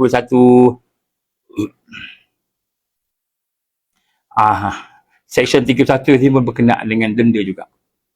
Denda juga. RM8,000 ataupun RM50,000 adalah dia punya sebab-sebab ataupun dipenjarakan. Baik. Yang disebut kat sini, di sini ni saya tunjukkan. Boleh nampak ke? Saya bacakanlah. RUU 342. Pindaan kesan terhadap rakyat. Bismillah. Anwar Ibrahim mengeluarkan kenyataan. Masa tu dia belum Perdana Menteri, dia jadi Ketua Pembangkang pada tahun 2021, 16 hari bulan Disember.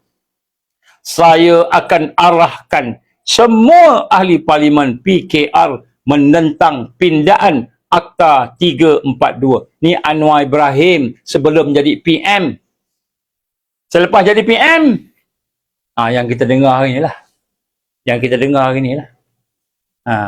Sebab tu ada perkara-perkara yang ditinggalkan ketika membaca bajet. Tiba-tiba kata YB Taqiyuddin, dia kata PM tak baca tentang penjara ataupun tahanan rumah. Rupanya ada penjara di rumah, tahanan rumah.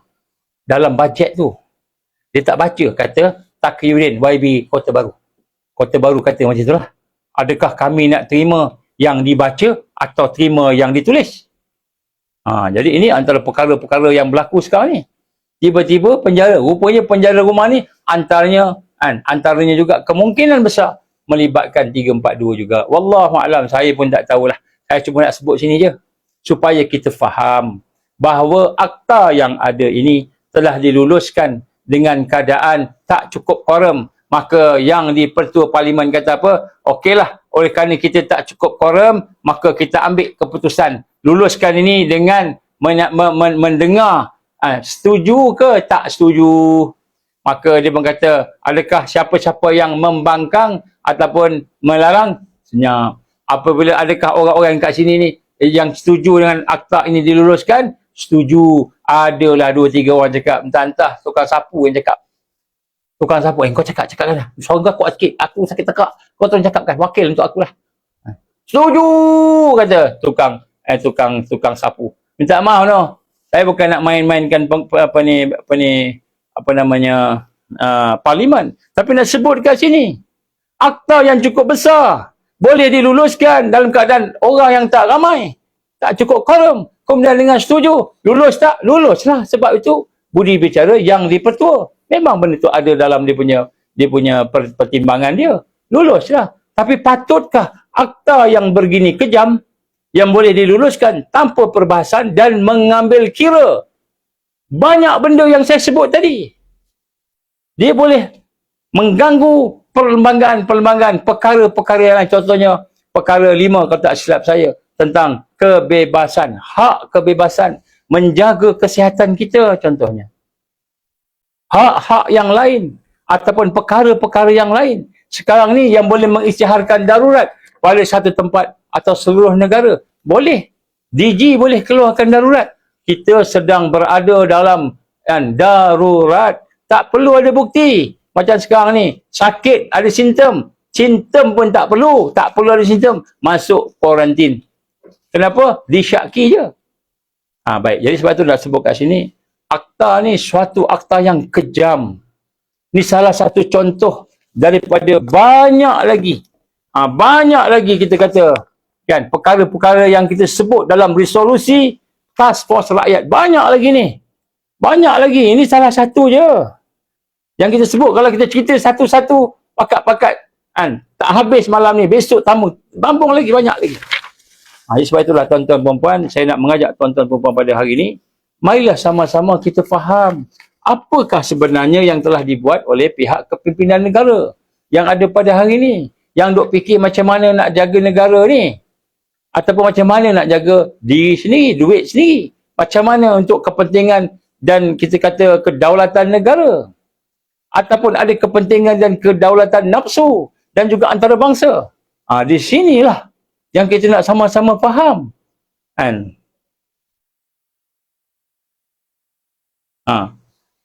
Ada seorang Rina kata, jangan takut sangat, nanti imun badan teruk. Tujuan saya cakap ni bukan saya nak suruh takut, bukan. Sebab kita tak takut pada manusia. Janji Allah kita menang, insya-Allah. Islam akan menang, tu janji Allah. Saya sebut ni supaya kita faham dan peka tentang keadaan yang berlaku pada hari ini, supaya kita boleh bersama-sama melaksanakan tanggungjawab kita. Rakyat berfungsi sebagai rakyat, berperanan sebagai rakyat. Raja berfungsi sebagai raja, berperanan sebagai raja. Dan pemimpin-pemimpin yang ada, pembangkang, pencadang, semua tak kira lah, berfungsi dan berperanan sebagai pemimpin. Kita bukan nak kata takut nak sebut ni. Ini bukan agenda dalam negara ni. Ni bukan agenda Kementerian Kesihatan. Kementerian Kesihatan just follow aja. Ini bukan DG yang nak buat ni. Tetapi ini adalah lahir daripada deep state, kerajaan dalam kerajaan, kartel yang ada dalam kerajaan, dan pemimpin-pemimpin yang mengkhianat negara. Inilah datang daripada semua ni. Dan kita nak kena sedar. Sebab tu parlimen ni tak cukup sekadar kita cakap kat parlimen. Parlimen ni yang nampak baik aja, yang pandai cakap tu, yang pandai berlakon tu ramai, majoriti. Tapi yang benar-benar ikhlas. Sebab tu kita berharapkan pada Allah Subhanahu Wa Taala menganugerahkan hidayah dan taufik kepada Yang di-Pertuan Agong Sultan Ibrahim bin Sultan Iskandar, serta Raja Permaisuri Agong Raja Zarif Sofia, serta sekalian Majlis Raja-Raja Melayu, supaya melihat isu ini sebagai isu yang serius. Kita nampak macam kesihatan, tak, dia akan melarat sampai kepada kepimpinan yang lain sampai kepada kita kata kedaulatan negara. Ini ancaman.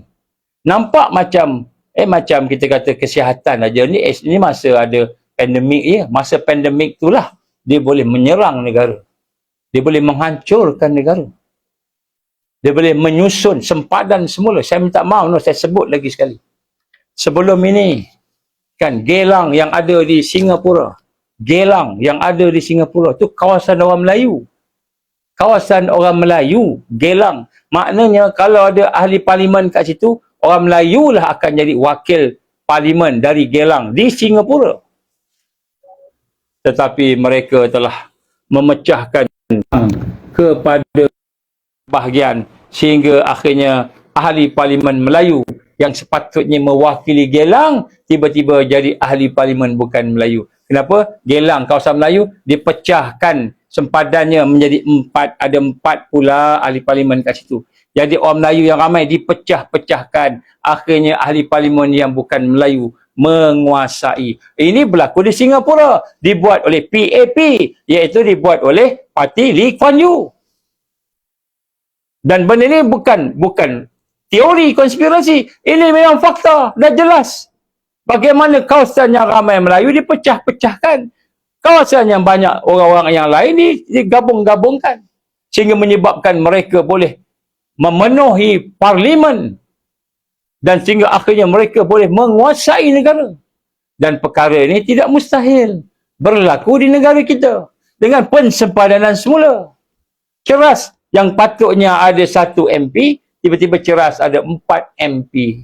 Kenapa? Ceras ni lebih daripada 1 juta penduduk katakanlah. Maka setiap 100,000 ni kita nak kena bagi pada seorang MP. Maka pecah 4 cukuplah, tak payahlah pecah 10, pecah 4 aja. Cukup 4 kat Ceras, kan? 4 kat dekat Shah Alam, 4 dekat mana ni, Kuala Lumpur ke mana-mana tu, kawasan kat Ipoh ke apa sebagainya, kawasan-kawasan yang memang dikuasai ataupun dipenuhi oleh ramai mereka, dipecah-pecah. Akhirnya 2/3 daripada parlimen yang ada menjadi bukan orang-orang Islam, bukan orang-orang Melayu. Yang sepatutnya Melayu lah majoriti. Tuan-tuan, perempuan rahmat Allah, ini semua taktik-taktik yang boleh digunakan. Hanya dengan menggunakan atas nama kesihatan. Ini contoh saja. Jadi sebab tu semalam saya terangkan, kita ni nak jaga negara kita ni. Kedaulatan negara kita sebenarnya yang paling penting adalah kedaulatan Islam. Kedaulatan agama yang telah pun dijanjikan oleh Allah dan Rasul akan ada tajdid 100 tahun. Dijanjikan oleh Allah. Sebab itu saya mengajak, kalau rakyat yang tak mahu bersama dengan kebangkitan untuk memperkuatkan orang Islam kita ni, maka Allah akan pilih rakyat yang lain. Kita tak terlibat. Allah akan bagi menang juga. Begitu juga dengan pegawai-pegawai kerajaan yang tak mahu bersama. Begitu juga dengan menteri-menteri yang tak mahu bersama. Begitu juga lah dengan tuanku sultan mana-mana yang tak mahu bersama. Masih lagi nak bersama dengan arus yang ada, ikut aja apa yang international buat. Tak nak buat sesuatu. Malahan rakyat dah buka dah hari ni. Buka tangan. Marilah kita bersatu bersama-sama, ya wahai tuanku. Mari sama-sama kita hidupkan semula, betulkan semula negara kita. Tak nak sambut, maka Allah akan gantikan dengan orang lain. Ini bukan saya cakap, ini Nabi sebut, Allah sebut. Jadi perkara ni kita kena faham. Sebab tu perkara yang kita sebut ni bukan kita nak sama-sama nak rasa, tak boleh buat apa dah, tak boleh buat apa dah. Allah ada. Allah akan membuatkan sesuatu. Sebab tu kita nak kena buat maksima yang kita mampu. Kita buat maksima, penyatuan maksima. Kita tahu kita tak bergantung dengan makhluk pun. Tak heranlah kalau tak ada orang bersama kita. Sebab Allah janji menang, kita menang. Itu janji Allah. Allah yang paling tepat dalam berjanji. Maka kita bersama dengan kemenangan. Sebab tu malam ni saya nak sebut, ni kekejaman-kekejaman yang bakal berlaku, yang telah pun kita nampak hala tujunya. Maka kita menyeru kepada sekalian yang hadir, marilah sama-sama kita bersatu. Bersatu. maka kami telah buka satu channel Telegram. Channel Telegram. Search Red Alert Malaysia. Red, R-E-D. Alert, A-L-E-R-T. Red Alert Malaysia. Cuba buat search, ada satu channel Red Alert Malaysia. Join. InsyaAllah kita akan masukkan maklumat-maklumat di sana. Dan insyaAllah kita hajat untuk satu penyatuan semua. Masuklah, siapa nak masuk tak apalah. Kalau orang jahat nak masuk dalam tu, masuklah. Kita tak boleh nak halang. Kalau ada orang yang niat jahat lah, apa nak masuk tu? Nak cari siapa dalam tu nak tengok. Dan insyaAllah tak boleh nampak. Dia tak boleh nampak siapa pun. InsyaAllah tak boleh nampak. Jadi kita masuklah. Dan saya tahu di kalangan tuan-tuan perempuan ada yang pakar-pakar hackers. Ada yang pakar-pakar komputer tadi. Dan tolonglah sebar-sebarkan. Kita nak cari sekurang-kurangnya lebih daripada 15 juta. Saya nak cakap 15 juta ni, saya dapat dengar parti pendatang tanpa izin di negara kita mungkin dah sampai 13 juta. Ada yang kita dah 15 juta. Saya kata subhanallah, besok kalau pilihan raya habislah. Kalau dia semua pakat-pakat dapat IC, semua pakat-pakat dapat IC, maka pilihan raya akan jadi pilihan kena sebab kat sini kita nak kena faham akan realiti yang ada. Dan sekarang ni sudah masanya untuk kita bersama. Dan bukan kemenangan kita yang bagi menang, Allah yang bagi menang. Jadi sebab itulah insya-Allah saya cuba sampaikan sebahagian daripada resolusi yang ada di dalam kenyataan media yang telah kita keluarkan pada siang hari tadi. Jadi sebahagiannya, salah satunya ialah Akta 342. Baik, ada persoalan-persoalan bertanya tentang SSPA dan juga SSM. Jadi soalan ni saya ada juga bincang-bincang lah dengan kawan-kawan lawyer pun ada, dengan kawan-kawan yang bukan lawyer pun ada yang bincang. Jadi macam-macam pandangan. Saya nak sebut kat sini. Akta SSPA ataupun SSM. Ini yang lama, yang barunya SSPA ni adalah merupakan perkeliling baru kepada kaki tangan kerajaan. Jadi kaki tangan kerajaan ini dikendakilah untuk mengikut ketua jabatan. Mengikut ketua jabatan dalam bahagian apa-apalah yang ada. Dan kalau kita tengok, adalah perkara 194, Seksyen 194 dan sebagainya. Saya tak nak pergi detail sangat. Tapi nak sebut sini, intinya mereka nak paksa kaki tangan kerajaan untuk ambil vaksin. Ambil vaksin. Ataupun ikut arahan. Itu sebenarnya dia punya inti dia. Inti dia. Jadi maknanya kaki tangan kerajaan yang sekarang ni dah mula faham, kita ambil vaksin, kita sakit. Kita ambil vaksin, ada sahabat-sahabat kita mati. Semua dah pakat tak nak ambil. Maka ramai tak nak ambil. Dia tahu. Sebab yang nak ambil vaksin ni, daripada kajian-kajian yang dibuat, hanya kurang lebih 2.5%. Lebih kurang lah. Jadi dulu 80%. Pakat-pakat berlomba-lomba. Beratur panjang. Tapi bila dah ada kesan sampingan yang banyak berlaku, maka kesedaran ni mula ada. Sekarang ni tak kira lah anti-vaksin ke, pro-vaksin ke, pro-safe ke, semua pakat-pakat tak nak ambil. Baik, nak sebut kat sini, adakah kita cuba nak buat apa yang kita buat, nak sign atau tak sign, nak sebut kat sini. Yang pertama sekali, sikit lagi. Yang pertama sekali nak sebut kat sini, bagaimana kalau nak sign, tak nak sign, sama je. Kalau kita tak sign SSPA, kan, dia akan patah balik kepada SSN. Dan pada SSM tadi, yang lama, sistem lama, dia akan kata ada clause.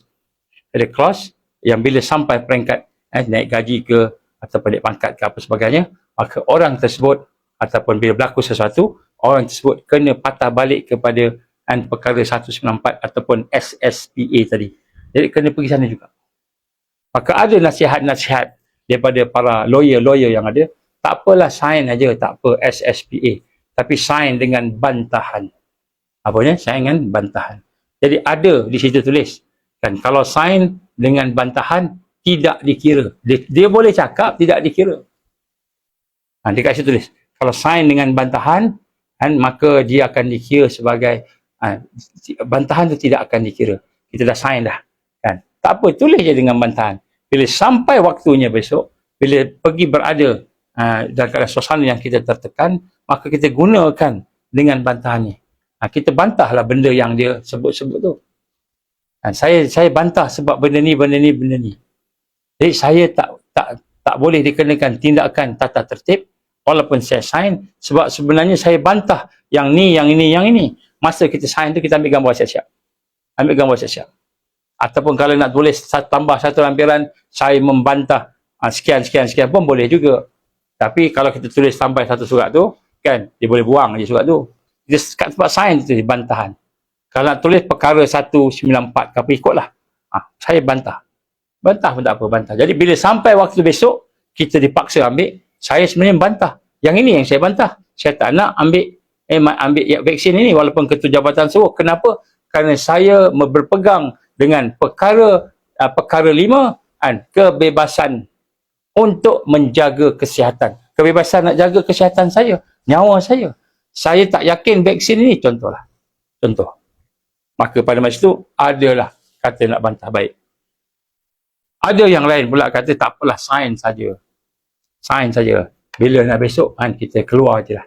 Jadi itu terpulang pada masing-masing. Tuan-tuan faham yang ini. So kalau nak sign dengan bantahan pun boleh. Nak sign pun boleh. Sign saja.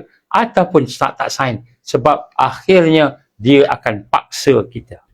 Cumanya sekiranya kita tulis bantahan tadi, maka di situ ada statement kita yang boleh nak lawan bila sampai waktunya. Boleh nak lawan. Saya bantah yang ini, saya bantah. Sebab ini melanggar hak kebebasan saya. Hak kebebasan saya. Jadi ini yang kita kata sebagai sign bantahan tadi. Jadi bagi pekerja-pekerja kaki tangan kerajaan, janganlah bimbang. Kita letakkan diri kita, hati kita, fikiran kita kepada semua. Iaitu kepada Allah. Kita minta ke Allah. Allah yang maha berkuasa. Kita kena tingkatkan iman kita, keyakinan kita. Itu yang paling penting. Sebab yang bagi segala-galanya itu Allah. Allah yang jaga umur kita. Kalau sakit kita, tak sakit kita, itu pun Allah yang beri. Jadi, itu nombor satu. Nombor dua, kan, kalau kita rasa kita tak puas hati dengan ni, kita sign dengan bantahan. Cukuplah. Ataupun lampirkan bantahan. Tak apa, cukuplah. Macam itu pun okey dah. Maknanya kalau nak buat tu. Sebab kita bimbang, bila kita sign, tak sign, besok sepatutnya kita ada allowance, tak dapat allowance. Ada kemudahan, istilah dia, kemudahan tak dapat kemudahan. Kan? Padahal kita mungkin memerlukan kemudahan tu. Jadi siapa yang tak nak sign, terpulang lah. Terpulang tak nak sign, terpulang. Jangan bergaduh lah. Terpulang masing-masing. Ada orang tak nak sign, maka dia pergi ke SSM. Tiba-tiba allowance tak dapat, kenaikan pangkat tak dapat sebab tak sign. Jadi kalau nak dapat itu sign. Bila masa kita ditekan, pada masa itu ditekan, dipaksa untuk melakukan sesuatu yang kita tak nak, masa tu kita lawan. Masa tu kita lawan. Jadi, masa tu bila? Wallahualam, mungkin 2 bulan, 3 bulan, 4 bulan yang akan datang, kita pun tak tahu. Jadilah insyaAllah. Jadi kita kata, insyaAllah kita cuba, dan pada masa sama, task force rakyat akan cuba menggerakkan rakyat. Jadi kita nak gerakkan rakyat ni. Bukan gerak rakyat lawan kerajaan, bukan. Gerak rakyat menolong kerajaan. Kita nak sama-sama menyatakan sokongan kepada mana-mana pihak, terutamanya yang di-Pertuan Agong Sultan Ibrahim Sultan Iskandar, yang sekiranya baginda bersetujulah untuk bersama rakyat untuk menjaga agama, menjaga kedaulatan negara daripada ancaman-ancaman luar negara, terutamanya kerajaan dalam kerajaan yang ada pada hari ini. Itulah insya-Allah sikit sebanyak. Saya minta maaf malam ni panjang sikit. Sebab perkara yang kita bincang ni memang panas. Memang panas. Saya pun berpeluh ni. Memang panas. Jadi nak sebut kat sini, mudah-mudahan Allah memberikan kekuatan kepada kita, insya-Allah. Dan mudah-mudahan apa yang kita sebut di sini menjadikan semua kita ni menjadi orang yang lega sikit lah. Sebab apa? Yang berkuasa bukan makhluk, yang berkuasa bukan manusia, yang berkuasa ialah Allah. Jadi dekat situ ada seorang Cikgu Zul dah letakkan situ https t.me Red Alert Malaysia. So cuba klik tu, join dalam Telegram. Ni dalam Telegram insya-Allah. Daripada situlah mudah-mudahan kita akan cuba dengar. Kita cuba susun insya-Allah. Auzubillahi minasyaitonirrajim. Bismillahirrahmanirrahim. Alhamdulillahirabbil alamin wassalatu wassalamu ala asyrafil anbiya'i wal mursalin wa ala alihi wa sahbihi ajmain. Allahumma inna nas'aluka ridhaka wal jannah wa na'udzubika min sakhatika wan nar. Allah mansur Islam wal muslimin wal mustad'afin wal mujahidin fi kulli makan wa fi kulli zaman wa fil aqsa wa khususan fil aqsa wa fil Falastin wa fil Malaysia wa fi kulli ard. Ya Allah, ya Hayyu ya Qayyum bi rahmatika nastaghith. Allahumma innaka ta'lam anna hadhihi al-qulub qad istamat ala mahabbatik وارتقت على طاعتك وتوهدت على دعوتك وتعهدت على نصرة شريعتك فاثق اللهم رابطتها وأدم مدها واهدها سبلها واملأها بنورك الذي لا يخبو واشرح صدورها بفيض الإيمان بك وجمل التوكل عليك وأهيها بمعرفتك وأمت على شاتك في سبيلك يا الله إنك نعم المولى ونعم النصير ربنا أتمم لنا نورنا واغفر لنا إنك على كل شيء قدير ربنا آتنا في الدنيا حسنة وفي الآخرة حسنة وقنا عذاب النار وصلى الله على سيدنا محمد وعلى آله وصحبه وبارك وسلم سبحان ربك رب العزة عما يصفون والسلام على المرسلين والحمد لله رب العالمين سبحانك اللهم وبحمدك أشهد أن لا إله إلا أنت أستغفرك وأتوب إليك بسم الله الرحمن الرحيم والعصر إن الإنسان لفي خسر إلا الذين آمنوا وعملوا الصالحات وتواصوا بالحق وتواصوا بالصبر وبالله التوفيق والهداية السلام عليكم ورحمة الله وبركاته